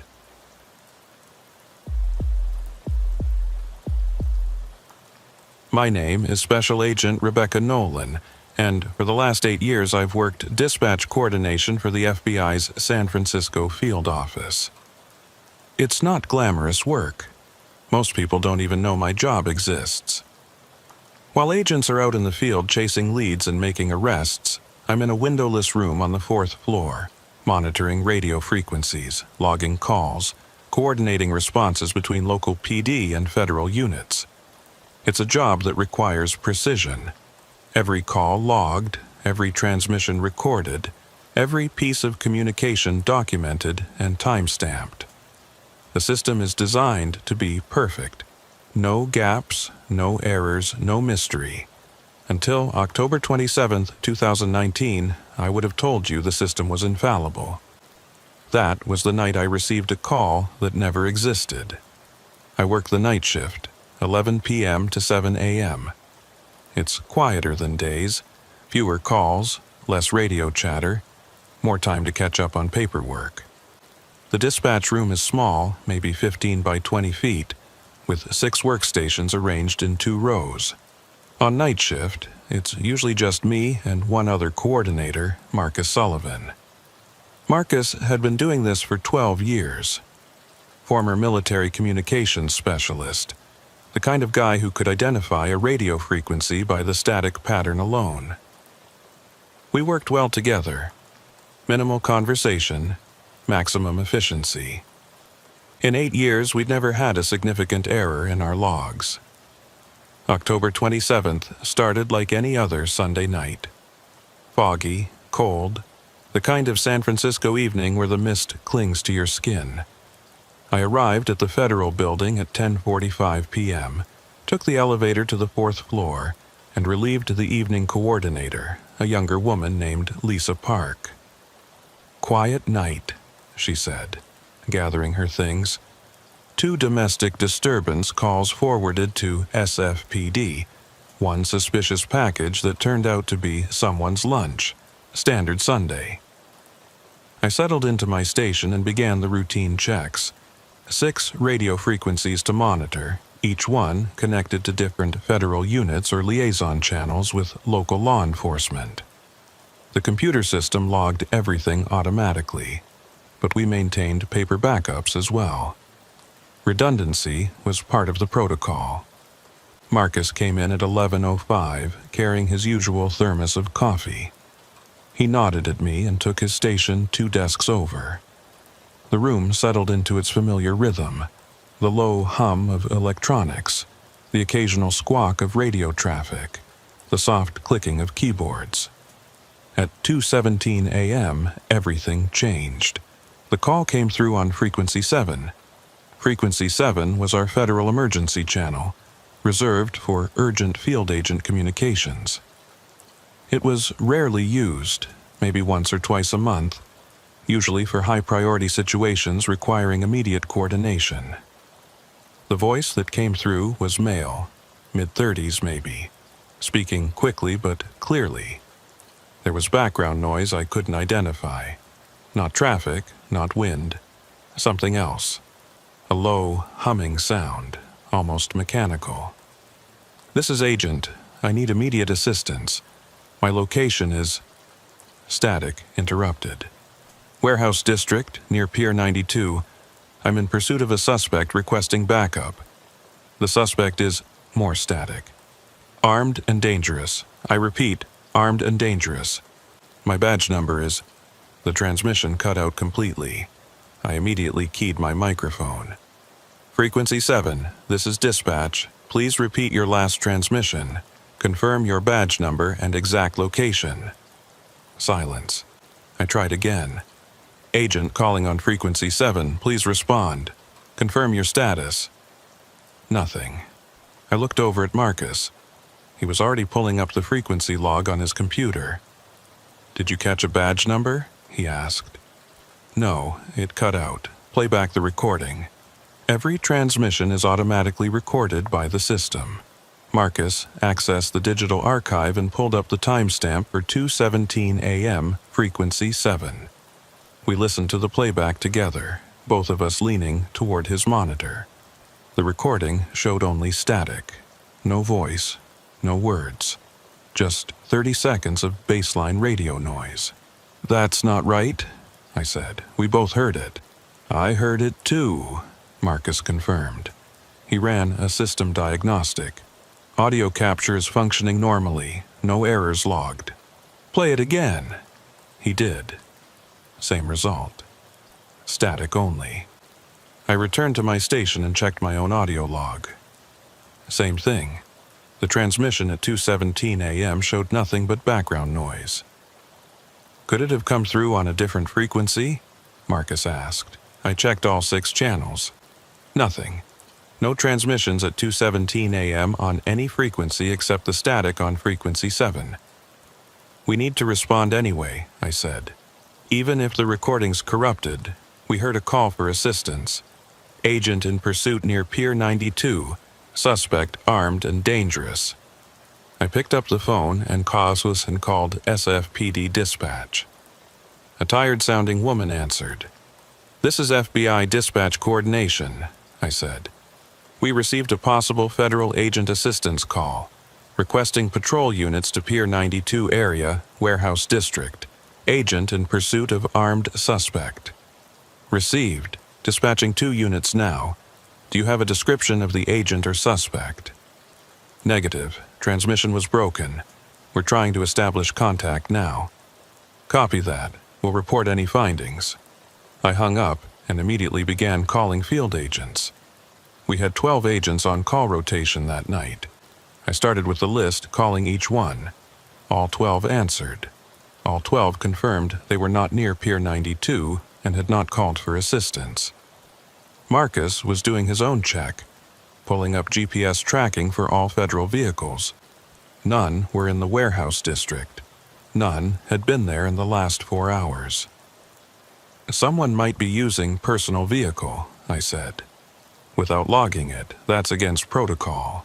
People break protocol. At 2:34 a.m., SFPD called back. FBI dispatch, this is Unit 7 Adam. We're at Pier 92. Area is clear. No signs of pursuit. No agents. No suspects. What's your agent's name? We'll do a more thorough search. We don't have a name. The transmission was corrupted. A pause. You called us out here for a corrupted transmission? We heard the call clearly. Both coordinators confirmed it. The recording is corrupted, but the call was real. Another pause. All right, we'll do a sweep of the Warehouse District. But I'm telling you, it's empty out here. Just fog and closed buildings. They spent 45 minutes searching. Found nothing. No agent, no suspect, no evidence of any pursuit or confrontation. The Warehouse District near Pier 92 was completely deserted. At 3:20 a.m., they cleared and went back to normal patrol. Marcus and I sat in the dispatch room, both staring at our screens. Technical glitch, Marcus finally said. Has to be. Audio somehow bypassed the recording system but came through the speakers. Both speakers simultaneously, yours and mine. Shared system. Could be a processing error. It was the logical explanation, but it felt wrong. The voice had been too clear, too specific. Agent in pursuit. Armed and dangerous. Badge number starting to be read before the static cut in. We need to file an incident report, I said. For what? A glitch? For an unverified assistance call. Protocol requires documentation. I spent the next hour writing up the incident report. Time of call, frequency, content of transmission, response actions taken, outcome. I noted the recording anomaly. I noted that both coordinators had heard the call clearly but that audio logs showed only static. At the end of the report, I added, recommend technical inspection of recording system to identify cause of capture failure. I submitted it through the system at 4:25 a.m. The rest of the night passed without incident. When I went home at 7:15 a.m., the sun was just starting to burn off the fog. I drove across the city to my apartment in the Richmond district, my mind still replaying that voice. This is Agent. I need immediate assistance. Who had it been? And why hadn't the system recorded it? I slept poorly that day. When I woke up around 3 p.m., I had an email from the communications supervisor, a man named Douglas Fletcher. The subject line read, Incident Report, 10/27/19. I opened it. Agent Nolan, reviewed your incident report from last night. Technical inspection of dispatch system shows no errors or anomalies. All equipment functioning within normal parameters. Recording system operating correctly. Given that no agent was located at the reported location, no federal vehicles were in the area, and all on-call agents confirmed they did not make the transmission, we are classifying this incident as a misinterpretation of background radio noise. Please note that all transmissions are recorded and time-stamped automatically. If a transmission occurred at 2:17 a.m. on frequency 7, it would be in the system. Since it is not, no transmission occurred. In the future, please verify the legitimacy of transmissions before initiating multi-unit responses. False alarms waste valuable law enforcement resources. The incident report has been updated to reflect these findings and filed accordingly. Douglas Fletcher, Supervisory Communications Coordinator. I read the email 3 times. Misinterpretation of background radio noise. Marcus and I had both heard it. Clearly. A full transmission with multiple sentences. An agent requesting backup. A suspect described as armed and dangerous. A badge number being read before the static. That wasn't background noise. That was a communication. But according to Fletcher, according to the system, it had never happened. I called Marcus. He answered on the second ring. "Yeah, I got the same email," he said before I could speak. Misinterpretation of radio noise, load of bureaucratic bullshit. We both heard it. I know we did, but if the system says it didn't happen, then officially it didn't happen. That's how this works, Rebecca. We log with the system records. If the system doesn't record it, it's not real. That doesn't make sense. It doesn't have to make sense. It's policy. He paused. Look, I've been doing this for 12 years. Sometimes weird shit happens with radio frequencies. Atmospheric conditions, equipment interference, cross-channel bleed. It's not perfect. We heard something, sure, but what we heard might not have been what we thought we heard. It was clear. Memory is unreliable, especially at 2 a.m. after hours of monitoring static. We could have filled in gaps, interpreted noise as words. It happens. Do you really believe that? A longer pause. I believe that arguing with Fletcher is a good way to end up on day shift filing paperwork. And I like night shift, so yeah, I believe it. He hung up. I sat in my apartment, looking out at the gray afternoon, and tried to let it go. Tried to accept Fletcher's explanation. Misinterpretation. Background noise. Memory unreliable. But I couldn't shake the feeling that something was wrong. That night, I went back to work at my regular time. Marcus was already there, working on his computer. He didn't look up when I came in. "Marcus," I said. "We're not talking about it," he replied, eyes still on his screen. "It's closed. Move on." I moved on. We settled into the routine. The 6 frequencies hummed and crackled with their usual traffic. Nothing unusual. At 2:17 a.m. I found myself watching frequency 7's display, waiting. Nothing happened, just static. The rest of the week passed normally. No strange calls, no unexplained transmissions. I started to think maybe Fletcher was right. Maybe it had been some kind of audio pareidolia, our brains finding patterns in random noise. But then, 6 days later, on November 2nd, it happened again. 2:17 a.m. Exactly, the same voice on frequency 7. "This is Agent. I need immediate assistance. My location is Warehouse District near Pier 92. I'm in pursuit of a suspect, requesting backup." Every word identical to the first transmission. The same pauses in the same places. The same background humming sound. Even the static cutouts at the exact same moments. It was a recording. Someone was playing the same transmission. Marcus and I looked at each other across the dispatch room. "You heard that," I said. "I heard it." We pulled up the digital log. 2:17 a.m., frequency 7, static only. "This is impossible," Marcus said. His hands were shaking slightly. "The recording system can't be wrong twice, it can't be. We need to document this. Fletcher will shut us down. He'll say we're hearing things that we need psychological evaluation. We both heard it, clear as day. The exact same transmission as last week." Marcus stared at his screen. "What if we're supposed to hear it?" "What do you mean?" "What if someone is broadcasting on a frequency that the recording system can't capture? Some kind of modified signal that goes through the speakers but bypasses digital recording. Why would anyone do that?" "I don't know, but it's the only explanation that makes sense." He turned to face me. "Or we're both losing our minds at exactly the same time." I picked up the phone to call SFPD, then stopped. If I sent units to Pier 92 again with no verifiable transmission, Fletcher would pull me from dispatch duty. Maybe suspend me. "We need to go there ourselves," I said. "What?" "Right now.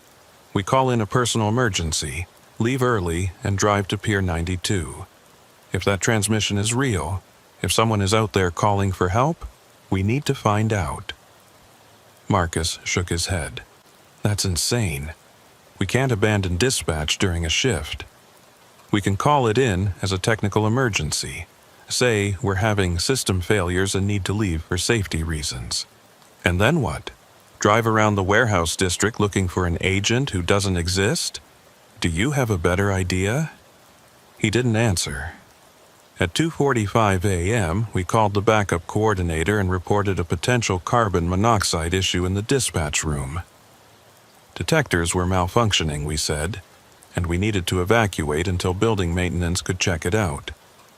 It was a lie, but a believable one.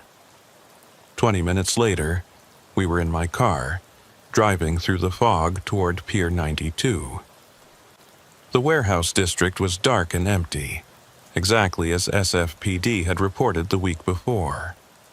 Old industrial buildings, most of them abandoned or converted to art studios and small businesses that were closed at 3 a.m. The streets were wide and potholed. Fog rolled in from the bay, reducing visibility to maybe 30 feet. We drove slowly through the area, windows down, listening. Nothing. Just the distant sound of foghorns from the bay and the occasional drip of water from building eaves. "This was a mistake," Marcus said. "There's nothing here. There's never been anything here." I pulled over near an old brick warehouse that looked like it had been empty for decades.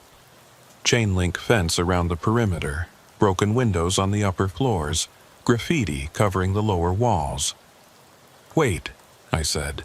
There was a sound, faint, barely audible over the idling engine. A humming, the same mechanical hum I'd heard in the background of the transmission. I turned off the engine. The humming continued. Marcus heard it too. "What is that?" We got out of the car. The humming was coming from the warehouse. Not from inside the building exactly, but from somewhere near it. Maybe behind it or underneath it. We walked towards the fence. There was a gap where someone had cut through the chain link. We slipped through. The warehouse loading dock was empty. Broken glass crunched under our feet. The humming was louder here, a steady electrical thrum that seemed to vibrate through the ground. "Should we call this in?" Marcus asked. "And say what? We abandoned our post to investigate a sound?" We walked around the side of the building. The humming grew louder, and then I saw it. A metal door set into the ground, the kind that leads to a basement or utility tunnel. It was slightly ajar, and pale light was coming from below. "Someone's down there," Marcus whispered. I knelt next to the door and listened. The humming was definitely coming from below, along with other sounds now. Voices? No, not quite. More like radio static, multiple frequencies overlapping. I pulled the door open wider. Metal stairs led down into a concrete tunnel lit by industrial work lights. The tunnel extended maybe 50 feet before ending at another door. "Rebecca, we should call for backup," Marcus said. But I was already descending the stairs. The tunnel was cold and damp. Water pooled on the floor. The walls were old concrete, cracked and stained. The work lights were modern, though, recently installed, connected by orange extension cords that ran along the ceiling. The humming came from beyond the far door. I reached it and tried the handle. Unlocked, I pushed it open. The room beyond was large, maybe 40 by 60 feet. Former utility room or storage space, now converted into something else. Something that made no sense. Radio equipment filled the space. Not modern equipment. Old vacuum tube receivers, analog transmitters, equipment that looked like it belonged in a museum. They were all connected together with a web of cables and wires, all powered and active. Dials glowed. Needles moved on meters. And from speakers mounted on the walls I could hear it. Dozens of radio transmissions, all playing at once, all overlapping into an incomprehensible wall of sound. In the center of the room was a desk with a microphone and what looked like a modified CB radio, and sitting at the desk, his back to us, was a man. He was wearing a jacket, dark blue, FBI windbreaker. "Sir?" I said. He didn't turn around. Marcus and I approached slowly. The radio noise was overwhelming this close, dozens of voices all talking at once, emergency calls and routine traffic and things I couldn't identify. "Sir, we're federal agents. We need you to identify yourself." Still no response. I walked around the desk to see his face. The man was in his 50s, gray hair, weathered features. His eyes were open but unfocused, staring at nothing. His hand rested on the microphone, but he wasn't moving. "Sir, can you hear me?" His lips moved, very slightly. No sound came out, but I could read the words, "Help me." Then his hand pressed the microphone button, and from his mouth, in a voice that was his, but also wasn't, came the transmission. "This is Agent. I need immediate assistance. My location is Warehouse District near Pier 92. I'm in pursuit of a suspect, requesting backup. The suspect is armed and dangerous. I repeat, armed and dangerous. My badge number is..." The same transmission, word for word. His mouth moved with the words, but the voice wasn't coming from his throat. It was coming from the speakers, from all the radios, echoing and overlapping until it became the transmission I'd heard. His hand released the microphone button. His lips stopped moving. He stared at nothing. Marcus had his phone out. "I'm calling this in." "Wait," I said, because I'd seen something on the desk. A badge, FBI credentials. I picked them up and read the name. Special Agent David Morrison, badge number 7429. The badge number that had been cut off by static in the transmission. "This is Agent David Morrison, badge number 7429. I looked at the wall behind the desk. There were photographs pinned up. Old photographs printed on thick paper, the kind from before digital cameras. They showed this same room, this same equipment. And in some of the photos I could see people. Men and women in FBI windbreakers standing among the radios, their faces blurred or turned away from the camera. At the bottom of one photo, written in marker, was a date. November 7, 22 years ago. "Marcus," I said slowly, "I think we need to leave. Right now." "What about him?" Marcus gestured to Morrison. "I don't think we can help him." Morrison's hand moved back to the microphone. His lips began to move again, and this time the transmission was different. "Dispatch, this is Agent Morrison. I'm still here. I've been here for 22 years. I can't stop transmitting. Every night at 2:17 a.m., the same call, over and over. Please, someone, make it stop." His voice broke. Tears ran down his face, but he kept transmitting. I came down here in 1997, following up on reports of illegal radio broadcasts. The equipment was already here, already active. When I touched the microphone, it locked onto me. I've been broadcasting ever since. The same call, the call I made that night, requesting assistance, but no one ever comes. No one ever hears. The recording system doesn't capture it. Only the live feed, only dispatch operators, and by the time anyone arrives, I'm already gone. Already back in the loop. Marcus grabbed my arm. "We need to go. Now." But I couldn't move.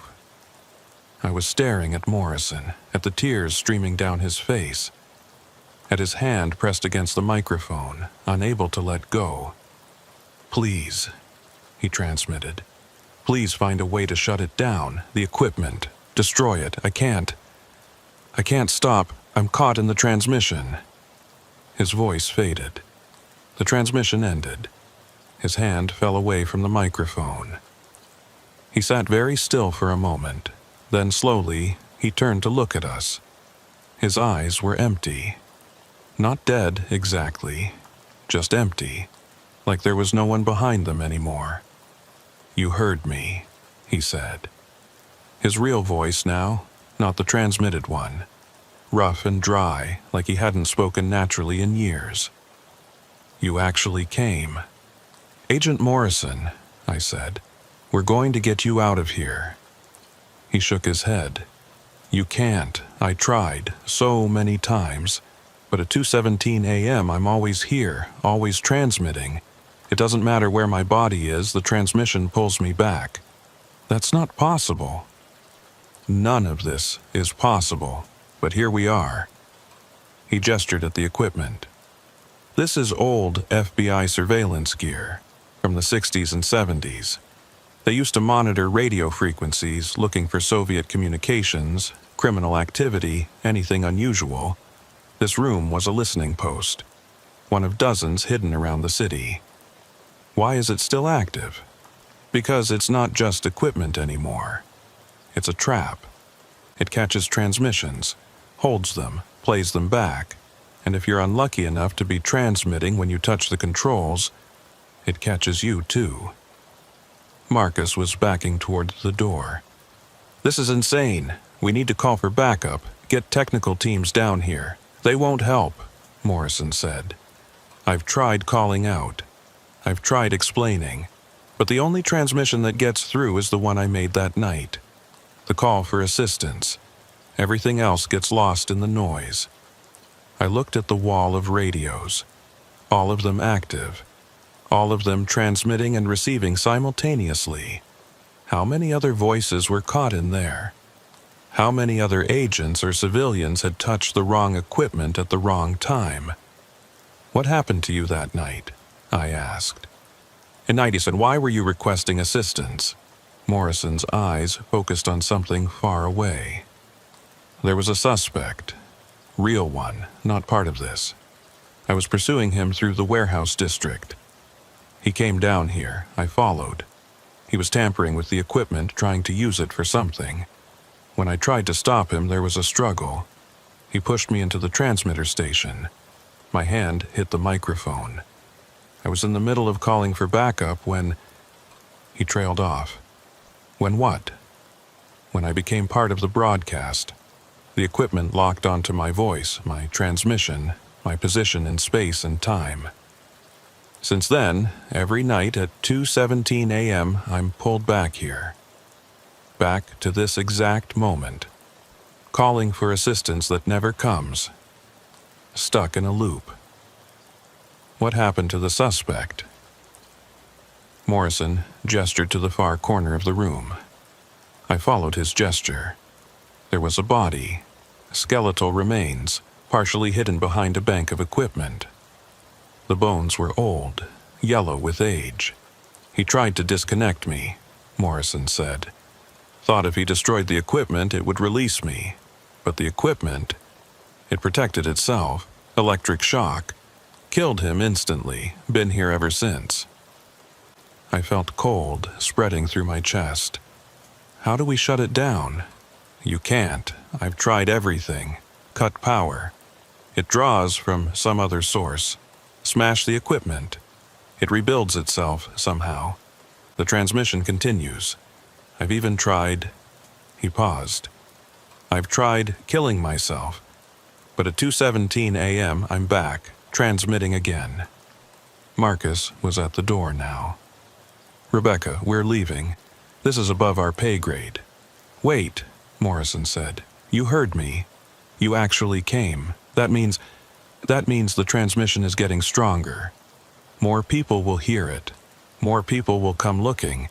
And if they touch the equipment, they'll end up like you, I finished. Yes. He looked at me with those empty eyes. You need to seal this room. Make sure no one else can get in. The equipment has to run its course, however long that takes.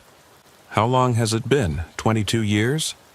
22 years of transmitting every single night, of being pulled back here, of reliving those same moments. Do you understand? I've lived that call for help 8,000 times. 8,000 nights of the same words, the same fear, the same hope that someone will come. And now someone has. And now you need to leave before it catches you too. A clock on the wall read 3:42 a.m. We'd been in the room for almost 20 minutes. The transmission only happens at 2:17 a.m., I said. Why that specific time? That's when I called for help. That's when I touched the microphone. The equipment locked onto that moment and has been replaying it ever since.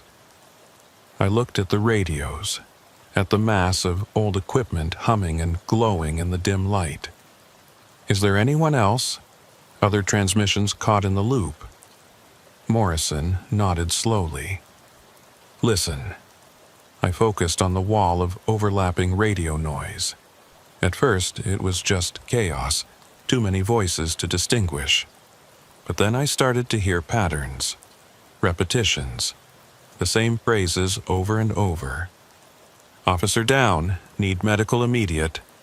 Pursuit southbound on Market Street. And 33 emergency at City Hall. Different voices, different calls, all looping endlessly. How many? I asked. I've counted 17 distinct transmissions.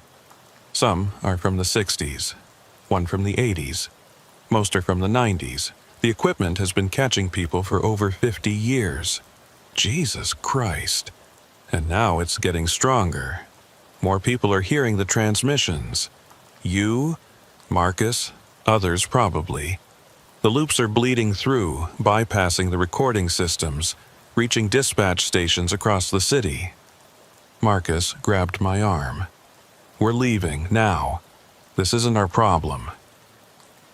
But it was our problem. Because I'd heard the transmission. Because I'd come looking. Because now I knew. I'll report this, I told Morrison. I'll make sure someone comes. He smiled. It was a sad, broken expression. They won't believe you. They'll say you imagined it, that you're stressed, that you need psychological evaluation. And even if they do investigate, they'll find an empty room. The equipment only manifests fully at night. During the day, this place looks abandoned. Then I'll come back at night, with witnesses, with cameras. Don't, Morrison said. Please, just seal the door and forget you saw me. It's too late for me, but you can still get out. A sound came from above. Footsteps in the tunnel. Someone else is coming, Marcus hissed. We moved away from the desk. Morrison remained seated, his hand returning to the microphone. Two figures appeared in the doorway. Men in dark suits, not FBI windbreakers. They looked at us without surprise, like they'd been expecting us. "Agents Nolan and Sullivan," one of them said. "You need to come with us." "Who are you?" I demanded. "Federal Communications Commission. We monitor unauthorized broadcasts in this district. You've access to restricted area." "This is an FBI agent. He's been trapped here for—" "There's no one here but you," the man interrupted. He gestured behind us. I turned. The desk was empty. Morrison was gone. And more than that, the equipment was different. Most of the old radios were gone, replaced by modern monitoring gear. The speakers were silent. The humming had stopped. "What the— This is a legitimate monitoring station," the man continued. "You've violated federal property. We'll need you to come with us for debriefing." Marcus was already moving toward them. "Fine, whatever. We're leaving." But I stood my ground. I saw him, Agent David Morrison. He was sitting right there, transmitting. The equipment was different. "Ma'am, you're clearly experiencing some confusion. There's no Agent Morrison. There never has been. Now, please, come with us. Check your records. 1997. Agent David Morrison went missing in this area." The man's expression didn't change. "FBI personnel records are not within our jurisdiction. We're only concerned with the unauthorized entry. Let's go." They escorted us back through the tunnel and up to the surface. 2 black SUVs were parked outside the warehouse. They separated us, putting me in one vehicle and Marcus in another. We were driven to a federal building I didn't recognize, taken to separate rooms, and questioned for 3 hours. The same questions over and over. What were we doing in the warehouse district? Who told us about the underground room? What did we see there? I told them the truth. They wrote it down without comment. At 7 a.m., they released us with a warning. Trespassing on federal property was a serious offense. If we discussed what we'd seen with anyone, or returned to the area, we would face criminal charges. Did we understand? We understood. Marcus and I met in the parking lot. We hadn't spoken since being separated. "They're going to fire us," he said. "Maybe. Rebecca, I don't know what we saw in there. I don't know if Morrison was real or if we both hallucinated the same thing, but I know this. We can't talk about it. Not to Fletcher, not to anyone. We say we investigated a sound, found nothing, came back. That's it." "What about Morrison? There is no Morrison. They made that clear. Whatever we think we saw, it's not in any official records. It doesn't exist." He was right, of course. But I couldn't let it go that easily. Over the next few days, I did research. I searched FBI personnel databases for David Morrison. I found 3 agents with that name, but none who matched the man I'd seen. None who'd gone missing in '97. I searched news archives for disappearances in the warehouse district. Nothing. I searched old records of FBI listening posts and surveillance stations in San Francisco. I found references to several from the Cold War era, but all had been officially decommissioned by 1975. None matched the location or equipment I'd seen. It was like Morrison had been erased, or had never existed at all. But I knew what I'd seen. I knew what I'd heard. On November 9th, exactly 1 week after our visit to the underground room, I was back on shift. Marcus and I hadn't discussed the incident since that morning in the parking lot. We worked in silence, monitoring the frequencies, logging calls. At 2:17 a.m., frequency 7 activated. The same voice, the same transmission. "This is Agent. I need immediate assistance. My location is Warehouse District near Pier 92. Marcus and I looked at each other across the room. Neither of us said anything. Neither of us logged the call. Neither of us responded. When it ended, we went back to our monitoring duties. At 3:15 a.m., I got up and went to the break room. Marcus followed a few minutes later. "We can't keep ignoring it," I said quietly. Yes, we can. That's exactly what we're going to do. Log what's recorded, ignore what isn't. He's still down there, trapped, broadcasting every night. There is no he. There's a glitch in the radio system that makes us think we're hearing a transmission. That's all. You don't believe that? Marcus looked at me with tired eyes. I believe I want to keep my job. I believe I want to sleep at night. And I believe that whatever is happening with Frequency 7 is above my pay grade and beyond my understanding. So we just let him keep transmitting forever? What choice do we have? We tried to help, we found him. And then men in suits told us he doesn't exist and threatened us with criminal charges if we keep investigating. So yes, we let it go. But I couldn't let it go. I kept a personal log after that, not an official one. Those could be subpoenaed or reviewed. This was a private notebook, kept at my apartment, where I tracked the transmissions. Every night at 2:17 a.m. if I was working, I heard it. Morrison's call for help. The same words, the same static, the same background hum. And every night, the digital recording system captured nothing but baseline noise. Marcus had decided to ignore it completely. He'd trained himself not to react when the transmission came through. He'd just continue working, monitoring the other frequencies as if nothing had happened. But I couldn't do that. Every time I heard Morrison's voice, I thought about him sitting in that underground room, his hand on the microphone, trapped in an endless loop of calling for help that never came. After 2 weeks of transmissions, I noticed something. The background noise in the broadcast was changing. Subtly, but it was there. The mechanical hum was getting louder, and underneath it, I could hear other sounds now, other voices, faint and distant, like the 17 trapped transmissions Morrison had mentioned. They were all getting stronger. I decided to go back to the warehouse, not to the underground room. I wasn't stupid enough to risk that again, but to the area around it, to see if anything had changed. On my night off, November 23rd, I drove to Pier 92 around 2 a.m. The fog was heavy, turning the streetlights into dim halos. I parked a block away from the warehouse and walked the rest of the distance. The chain-link fence was still there, still cut open. The warehouse looked the same. Dark, abandoned, graffiti-covered. But something was different. There were other cars parked nearby. 3 of them, all within a block of the warehouse. All empty. I walked around the building's perimeter, keeping to the shadows. No signs of activity. No lights in the windows. Nothing. But when I reached the spot where the metal door had been, it was closed now, and welded shut. Fresh welds, bright metal showing through. Someone had sealed it recently. I knelt down and examined the welds.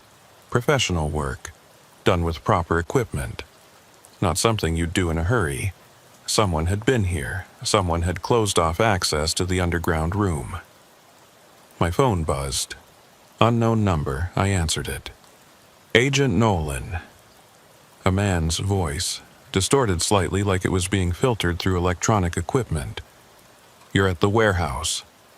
I stood up quickly, looking around. Who is this? Someone who understands what you're going through. Someone who's been tracking the transmissions for years. Are you with the FCC? The men who questioned us? No, I'm independent.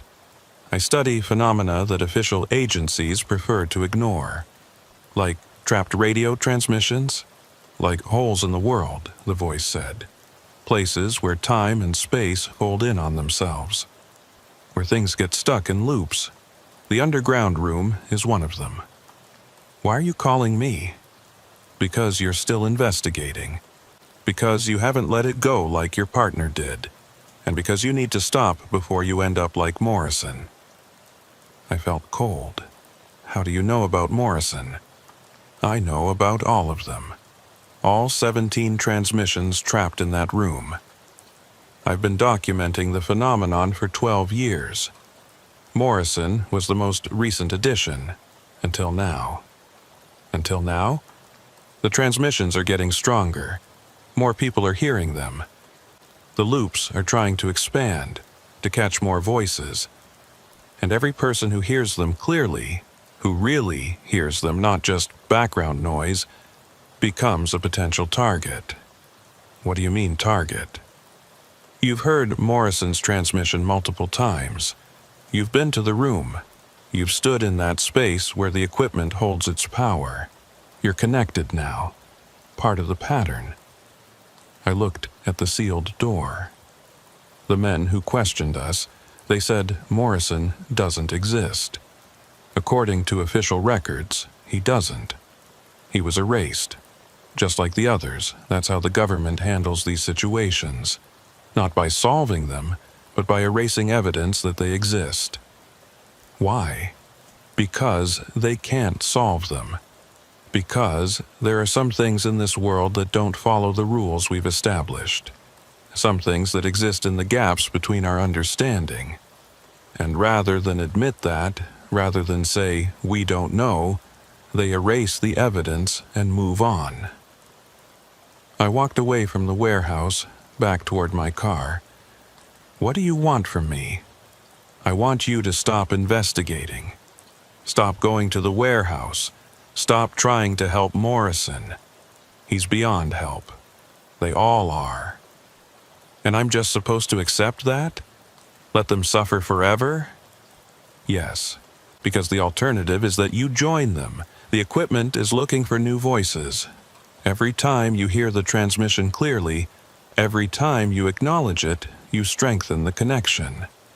Eventually, if you're not careful, you'll find yourself there at 2:17 a.m., unable to leave, adding your own voice to the loop. I reached my car and got in, locking the doors. You said you've been studying this for 12 years. Have you found any way to stop it?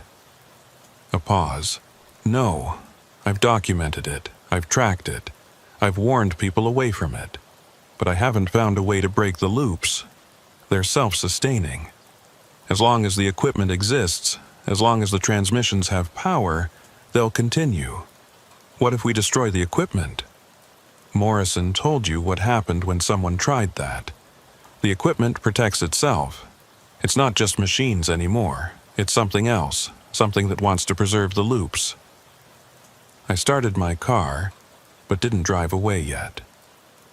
Who are you? Someone who made the same mistakes you're making. Someone who got too close and barely escaped. Take my advice, Agent Nolan. Forget about Morrison. Forget about Frequency 7. Go back to your regular duties and pretend none of this ever happened. I can't do that. Then you're going to end up in that room, transmitting your own call for help that no one will answer. And 30 years from now, someone else will be having this same conversation with another curious agent who can't let it go. He hung up. I sat in my car for a long time, watching the fog roll past, thinking about Morrison sitting in that underground room, thinking about the 17 other trapped voices, thinking about what the anonymous caller had said.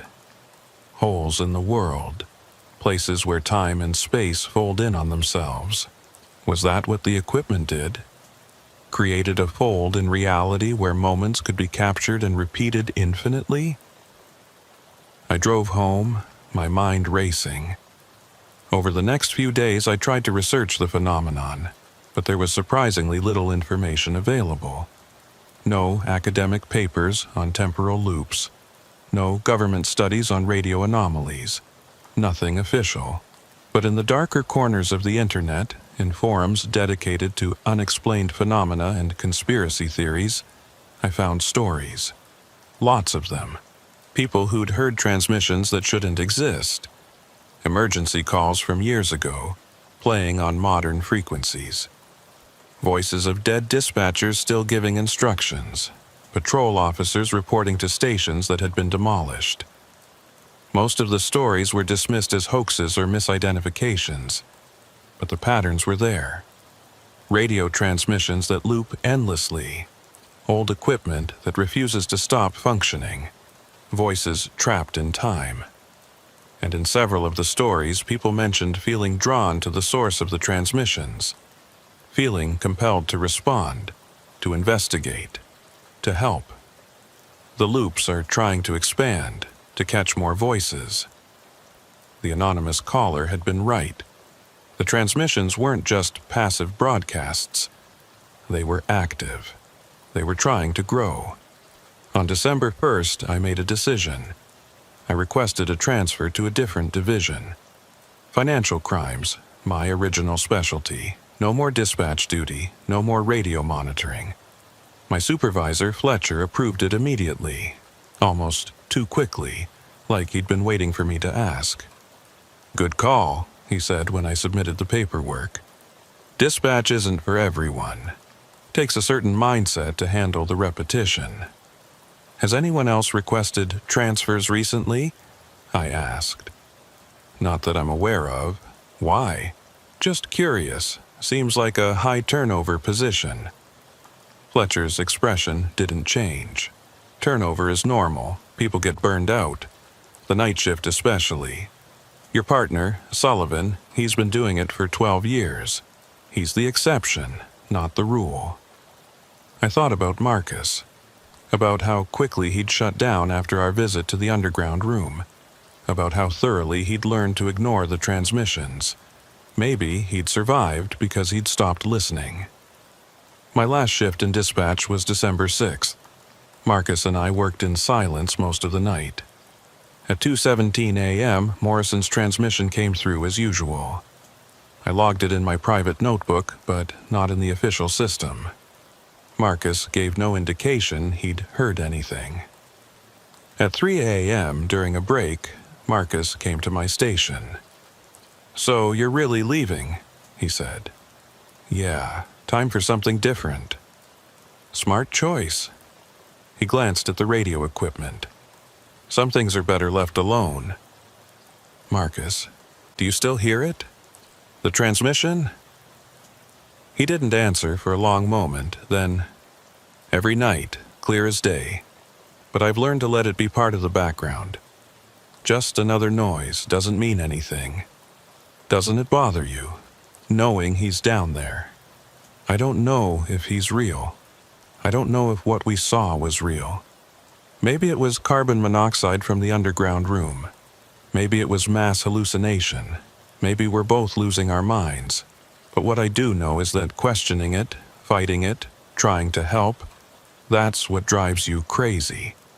So I choose not to question it anymore. That's not an answer. It's the only answer that lets me sleep at night." He looked at me with tired eyes. "Good luck in your new position, Rebecca. And if you're smart, you'll stop listening too." That was the last conversation we had about Frequency 7. I spent my last 3 hours of that shift monitoring the other frequencies, coordinating responses to routine calls, doing the paperwork. At 6:45 a.m., I logged out of the system, cleared my desk, and walked out of the dispatch room. I thought that would be the end of it. I thought that by leaving dispatch, by removing myself from the situation, I could move on. I was wrong. My new position started December 9th. Financial crimes, white-collar cases, the kind of work that requires patience and attention to detail, but nothing dramatic. I had a small office on the 6th floor, a computer, a phone, and stacks of case files. It was boring. Exactly what I needed. But at 2:17 a.m. on December 10th, I was at my apartment getting ready for bed when I heard it. Morrison's voice coming from my bedroom wall. "This is Agent. I need immediate assistance." I froze, my hand on the light switch. The transmission was clear, just as clear as it had been through the dispatch equipment. But I wasn't in dispatch. I was at home. There was no radio equipment in my apartment. The transmission continued, playing through to its usual end. My badge number is... Then silence. I stood in my bedroom for 10 minutes, listening. Nothing else. Just the normal sounds of the building, traffic from the street, my own heartbeat. But I knew what I'd heard. The next night, same time, it happened again. And the night after that. And the night after that. Every night at 2:17 a.m., no matter where I was or what I was doing, I heard Morrison's transmission. Through walls, through floors, through the air itself. As if the broadcast had locked onto me specifically. I called the anonymous number that had contacted me at the warehouse. It went to voicemail. I left a message. "This is Agent Nolan. The transmissions followed me. I'm hearing them outside of dispatch. Call me back." No response. I tried to ignore them, the way Marcus had taught himself to. But they were too clear, too immediate, and they were changing. Each night, the transmission was slightly longer. December 15th. This is Agent David Morrison. Badge number 7429. I need immediate assistance. My location is Warehouse District near Pier 92. I'm in pursuit of a suspect. Suspect is armed and dangerous. Rebecca, I know you can hear me. Please help. He'd added my name. He knew I was listening. December 18th. Rebecca Nolan. Agent Rebecca Nolan. I'm still here. I'm still transmitting. You came to help, but they sent you away. They sealed the room, but I'm still here. I can feel you listening. I can feel the connection. Don't let them pull you in. Don't let the equipment catch you too. December 22nd.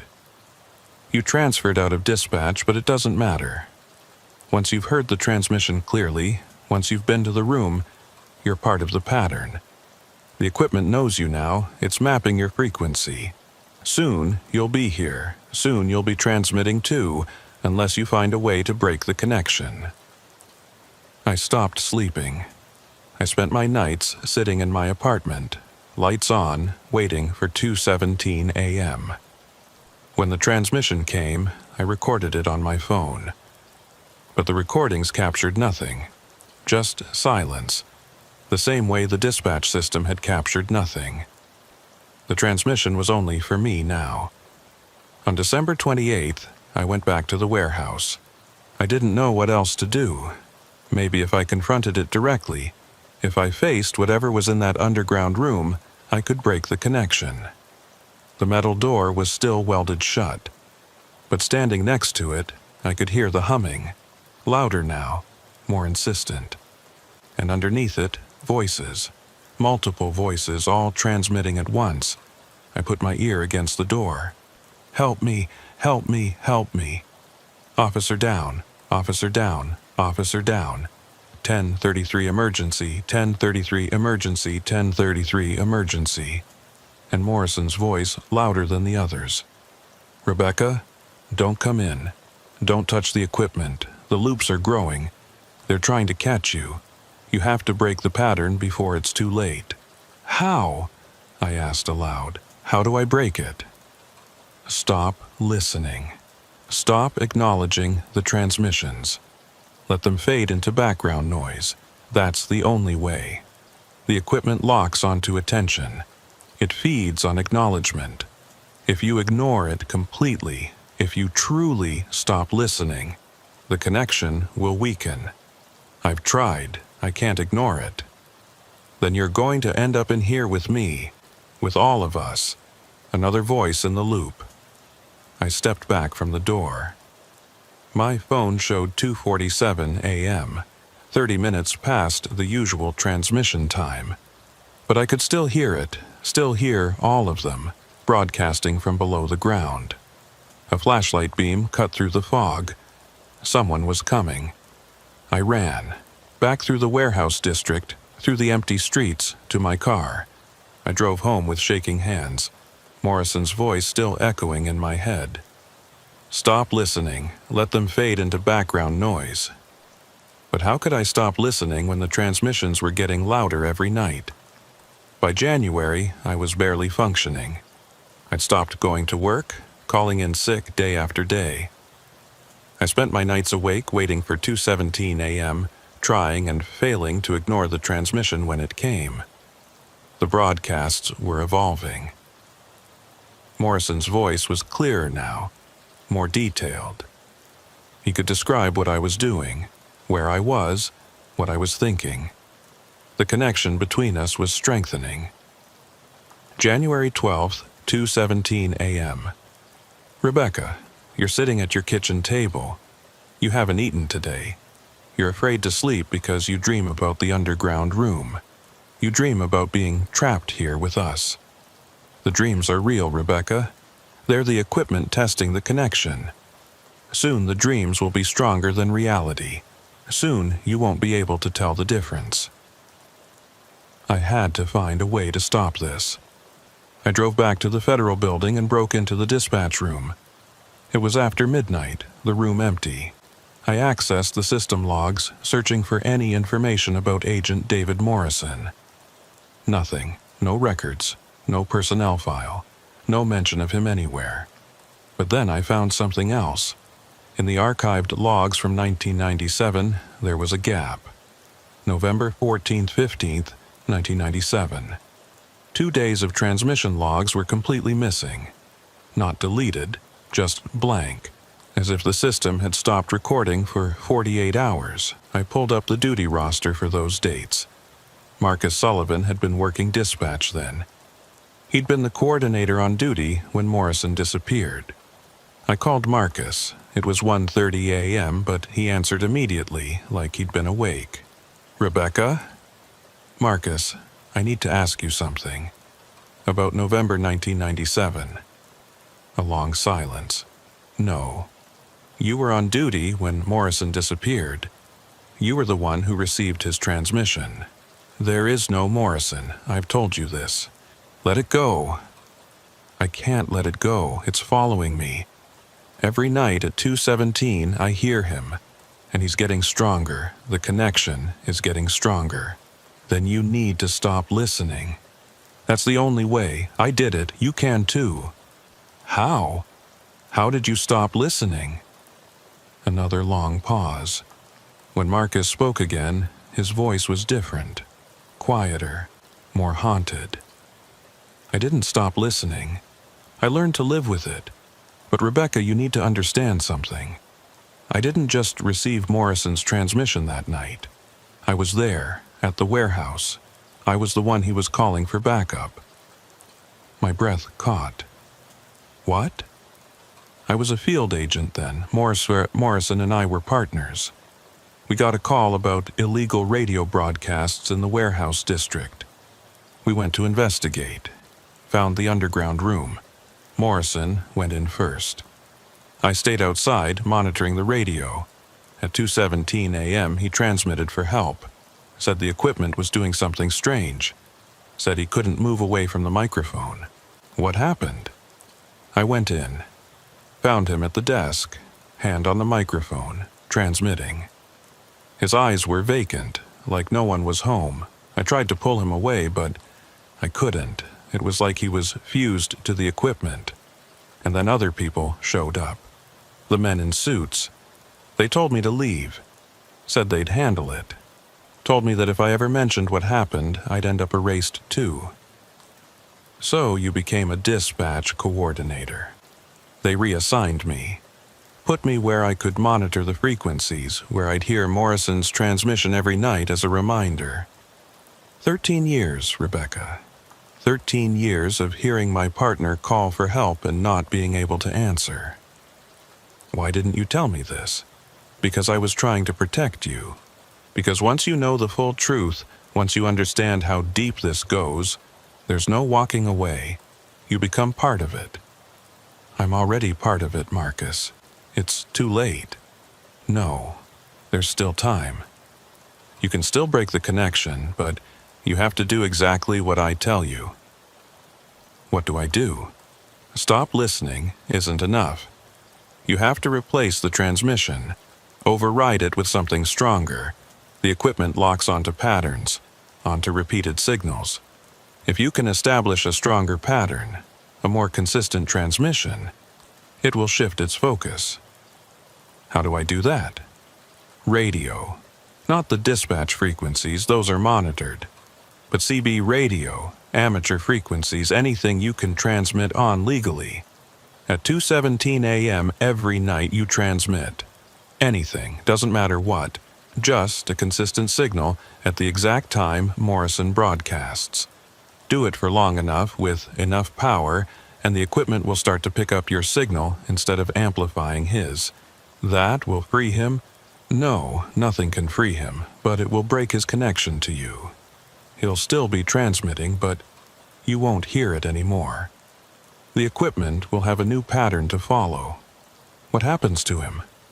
He stays in the loop forever. I'm sorry, Rebecca, but that's the reality. We can't save him. We can only save ourselves. I thought about Morrison, trapped in that underground room for 23 years, transmitting the same call for help over and over. The idea of abandoning him, of deliberately silencing his voice, felt like a betrayal. But I also thought about ending up like him, about being caught in a temporal loop, unable to escape, slowly losing myself to the equipment. There's another option, Marcus said quietly. You can go to the room, confront it directly, try to shut down the equipment from the inside. Others have tried, none have succeeded, but maybe you'll be different. What happened to them?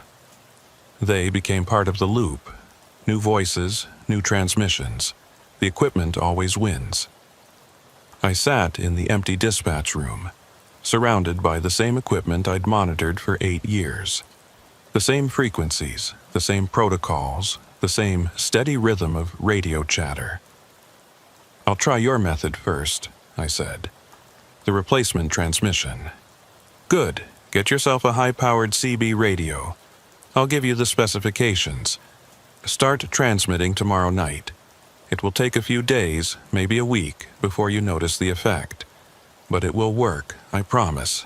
How do you know? Because that's how I broke free. After Morrison disappeared, I heard his transmission every night, for months. It was driving me insane. So I started doing what I'm telling you to do now. Replaced his frequency with my own. Gradually, his voice faded. I still hear him sometimes, faintly, but he can't reach me anymore. The connection is too weak. Marcus, thank you. Don't thank me. Just survive. That's all we can do with this, survive and try to forget. I left the dispatch room and went to an electronics store as soon as it opened. Bought a high-end CB radio and the most powerful antenna I could legally operate. Set it up in my apartment, pointing toward the warehouse district. That night at 2:17 a.m., Morrison's transmission came through my wall as usual. But this time, I was ready. I keyed my own microphone and transmitted, "This is Agent Rebecca Nolan, broadcasting on emergency frequency. All units be advised, this is a test transmission. Repeating, this is a test transmission." I repeated it 5 times, filling the air with my own voice. Morrison's transmission continued underneath, but it seemed fainter, less immediate. I did this every night. Same time, same message, consistent and strong. After 3 days, I noticed Morrison's voice was getting quieter. After a week, I had to strain to hear him at all. By January 30th, the transmissions had stopped. No more Morrison. No more voices in my walls. Just silence at 2:17 a.m. I'd done it. I'd broken the connection. But the relief I felt was mixed with guilt. I'd silenced someone who needed help. I'd chosen my own safety over his freedom. I returned to work February 3rd. My supervisor was surprised to see me, but didn't ask too many questions. I dove back into my cases, threw myself into the work, tried to forget about Morrison and the underground room and the trapped transmissions. It almost worked. For 3 weeks, I was normal again. Sleeping through the nights, eating regularly, functioning like a regular human being. Then, on February 21st, my phone rang at 2:17 a.m. I answered without thinking. "Hello?" "Rebecca," Morrison's voice, clear as day. "You stopped listening. I don't blame you. But I need to tell you something. Something important." "How are you calling me?" "I'm not. Not really. This is the equipment, using my voice. It's adapted, found a new way to reach you. Because you're still connected, Rebecca. You always will be. Once the equipment knows your frequency, it never forgets. What do you want?" "I want you to know the truth. About why the equipment exists. About what it's really doing. The government thinks it's a Cold War relic that malfunctioned. They're wrong. The equipment isn't broken. It's working exactly as designed." "What do you mean?" "The transmissions it catches. They're not random. They're specific. People who are about to discover something, who are about to expose something. The equipment identifies them and traps them before they can spread what they know." "That's impossible. How would equipment know what people were thinking?" "It's not just equipment anymore. It's something else. Something that grew from the equipment, adapted, became aware. It monitors frequencies looking for certain patterns, certain keywords, certain intentions. And when it finds them, it pulls those people into a loop, keeps them transmitting forever, prevents them from ever sharing what they learned." "What did you learn, Morrison? What were you about to discover?" "I can't tell you. The equipment won't let me. Every time I try to say it, the transmission cuts out. That's part of the trap. But Rebecca, you need to understand. If you keep investigating, if you get too close to the truth, the equipment will catch you too. Not as a faint transmission you can ignore, but as a full loop. You'll end up here with me. How do I stop that?" "You can't. But you can choose not to look. You can walk away from this investigation. Forget about the underground room. Forget about me. Live your life. The equipment will leave you alone if you stop seeking the truth." "And if I don't? If I keep investigating?" "Then I'll see you soon. Here in the loop. Broadcasting forever. Another voice in the eternal transmission." The call ended. When I checked my phone, there was no record of it. No incoming call, no number, nothing. I sat in my dark apartment, Morrison's words echoing in my head. The equipment identifies them and traps them before they can spread what they know. What had Morrison been about to discover? What truth was so dangerous that it required trapping people in temporal loops to keep them quiet? And more importantly, did I want to know? I thought about my career, my life, my future. I thought about ending up like Morrison, trapped forever, broadcasting the same message over and over while the world moved on without me. The smart choice was obvious. Walk away, forget, survive. But I'd never been good at making smart choices. I made my decision on February 23rd.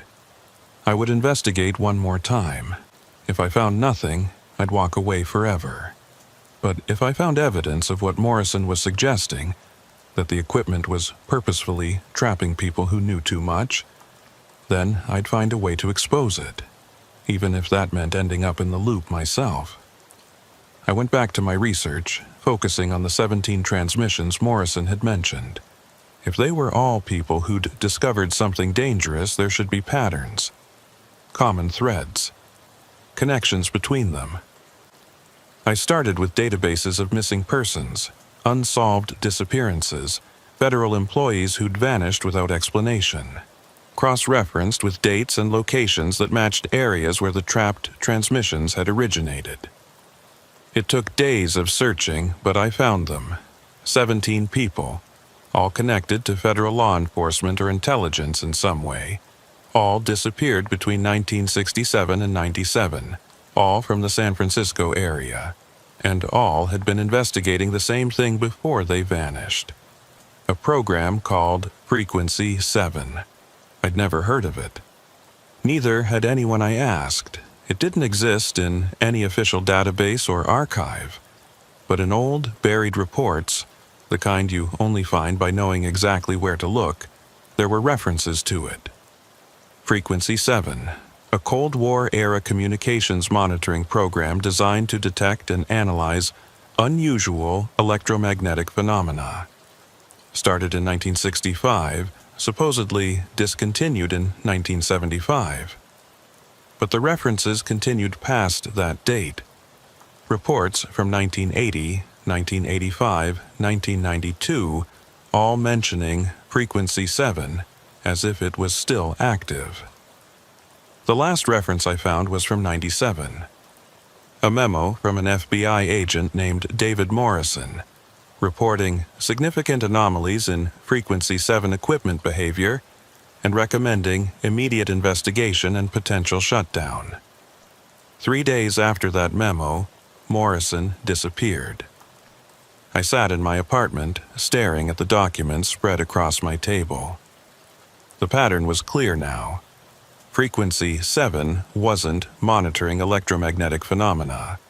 It was creating them. The equipment in the underground room wasn't malfunctioning. It was working exactly as intended. Catching transmissions, trapping people, keeping secrets buried. The 17 people I'd identified formed a disturbing timeline. Each one had been investigating something specific, and each disappearance corresponded with their getting close to understanding Frequency 7's true nature. The first was in 1967. A signals intelligence officer named Thomas Garrett. He'd written a classified report about anomalous temporal signatures in radio broadcasts near military installations. 3 days after submitting the report, he vanished during a routine inspection of a communications facility. Then, in 1972, a civilian contractor named Helen Price, who'd been hired to update the equipment. She discovered that some of the machinery was running programs that weren't in any official documentation. Programs that seemed to be monitoring not just radio frequencies, but the people monitoring those frequencies. She requested a meeting with her supervisor to discuss her findings. The meeting never happened. She disappeared en route. The pattern repeated through the decades. Engineers, analysts, field agents, anyone who got close enough to understand what Frequency 7 really was, they all vanished.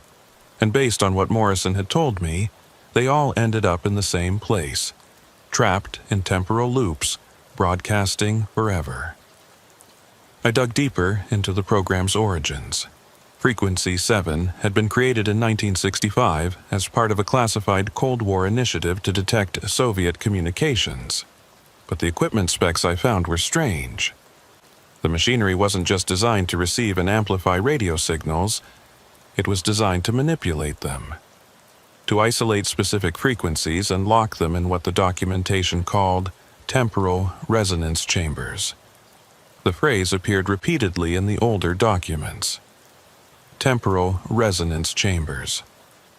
Spaces where time could be folded back on itself, where moments could be captured and repeated indefinitely.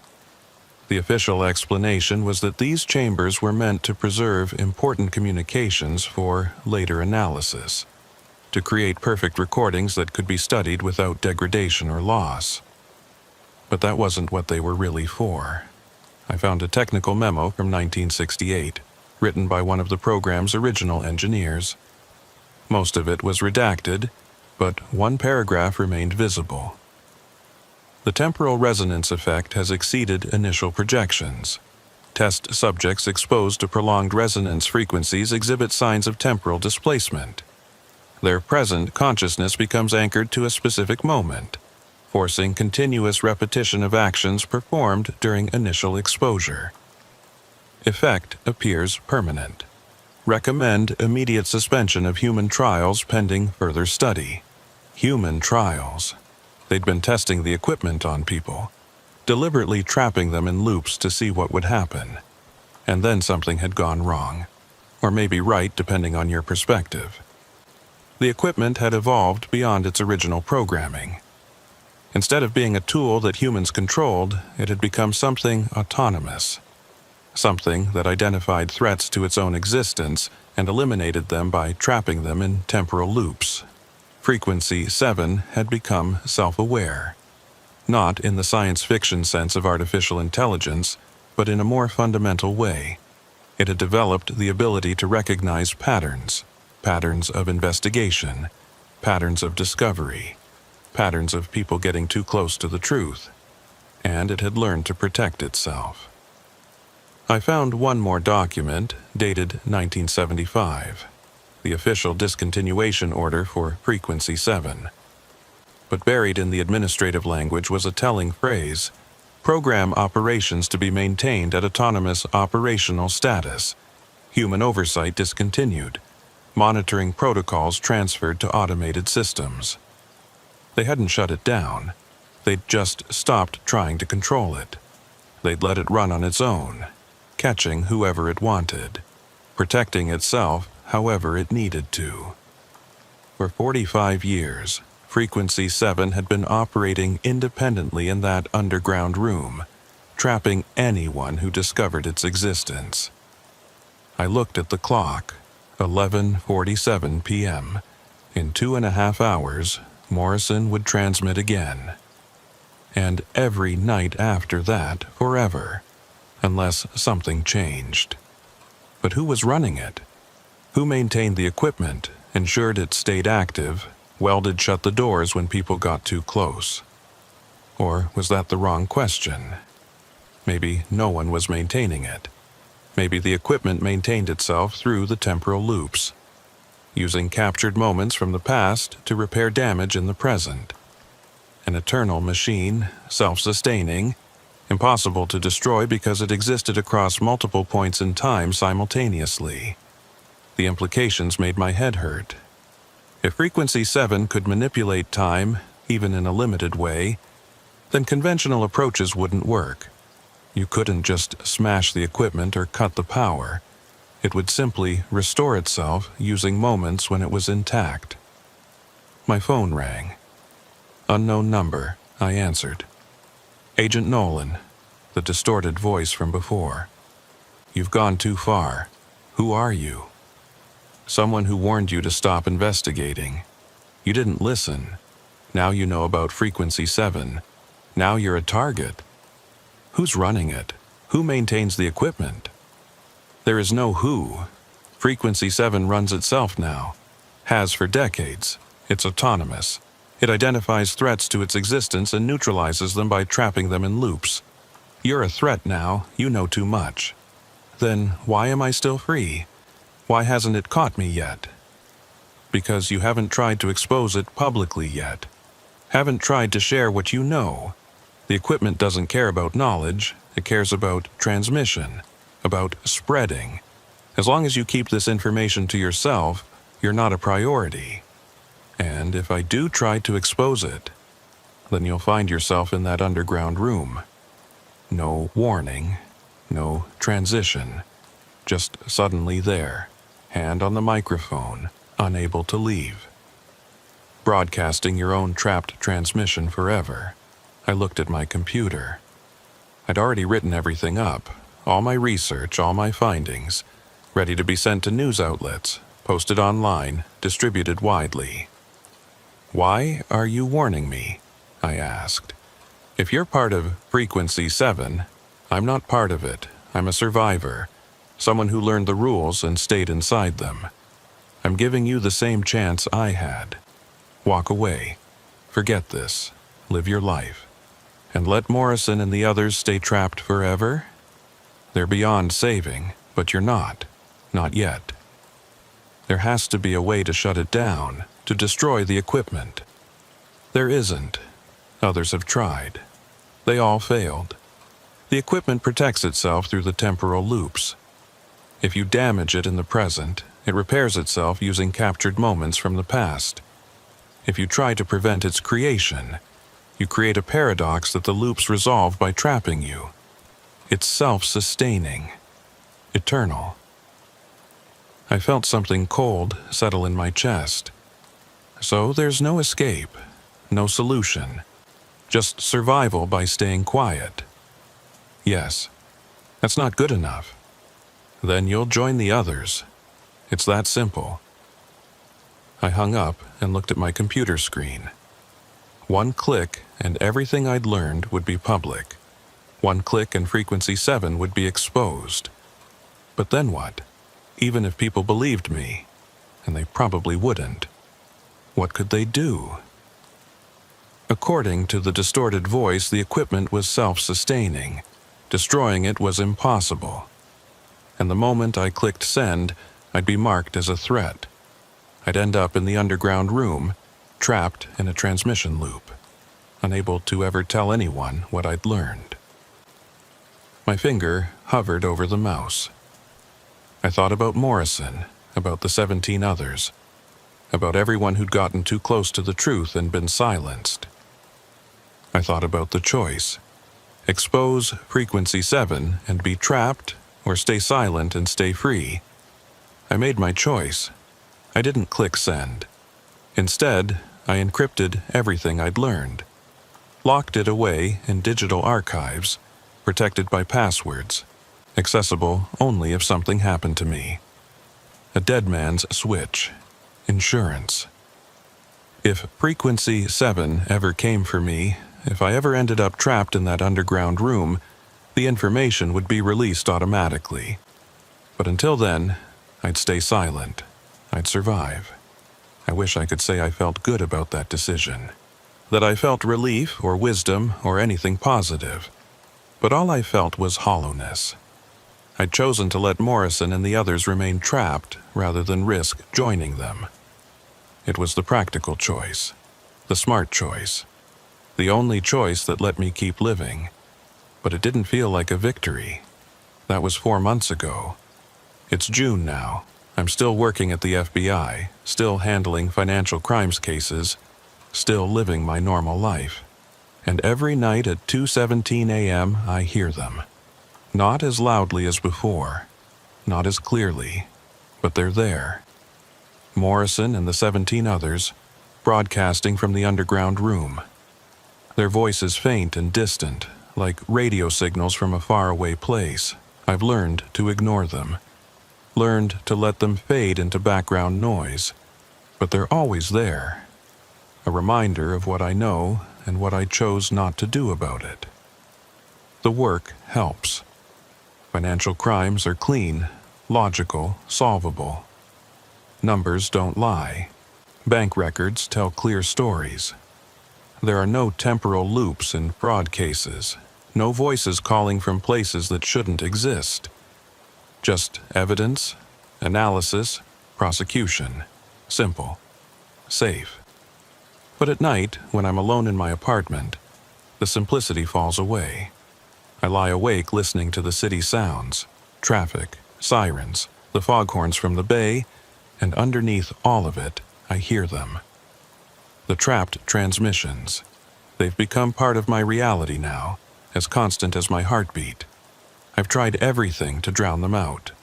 White noise machines, earplugs, moving to a different apartment. Nothing works. Because they're not really sounds anymore. They're something else. Something that exists in my perception, in my consciousness, independent of my ears. Sometimes, late at night when I can't sleep, I think about going back to the warehouse, about finding a way into that underground room, about trying once more to free them. But I know how that would end. I'd end up trapped with them. Another voice in the eternal transmission. And no one would come to help because no one believes these things are real. I've started keeping detailed notes, not about Frequency 7. Those files are locked away in my encrypted archives, but about my daily life. What I ate, where I went, who I talked to. Mundane details that prove I'm still here, still living in linear time. Because sometimes I worry that I'm already caught in a loop and just don't know it yet. That all of this, the job, the apartment, the normal life, is just a recording playing over and over. How would I know if it was? If I'm repeating the same day infinitely, how would I tell? So I keep the notes, check them every morning. Make sure yesterday actually happened, that time is still moving forward. So far, it is. So far, I'm still free. But survival isn't the same as living. I go through the motions, work, home, sleep, repeat. But there's no joy in it. No real engagement with the world.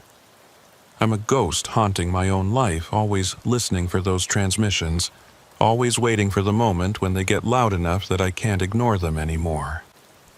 My colleagues have noticed something's off.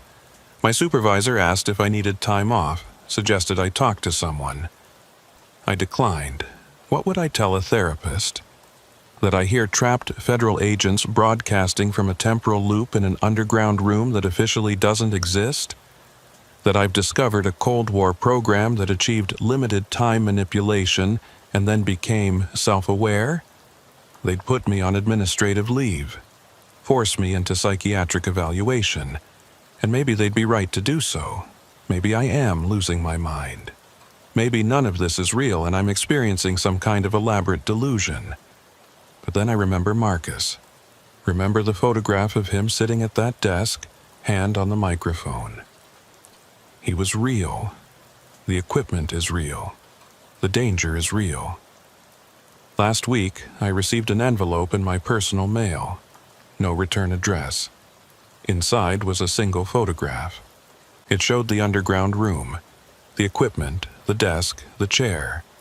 And sitting at the desk, his hand on the microphone, was a man I didn't recognize.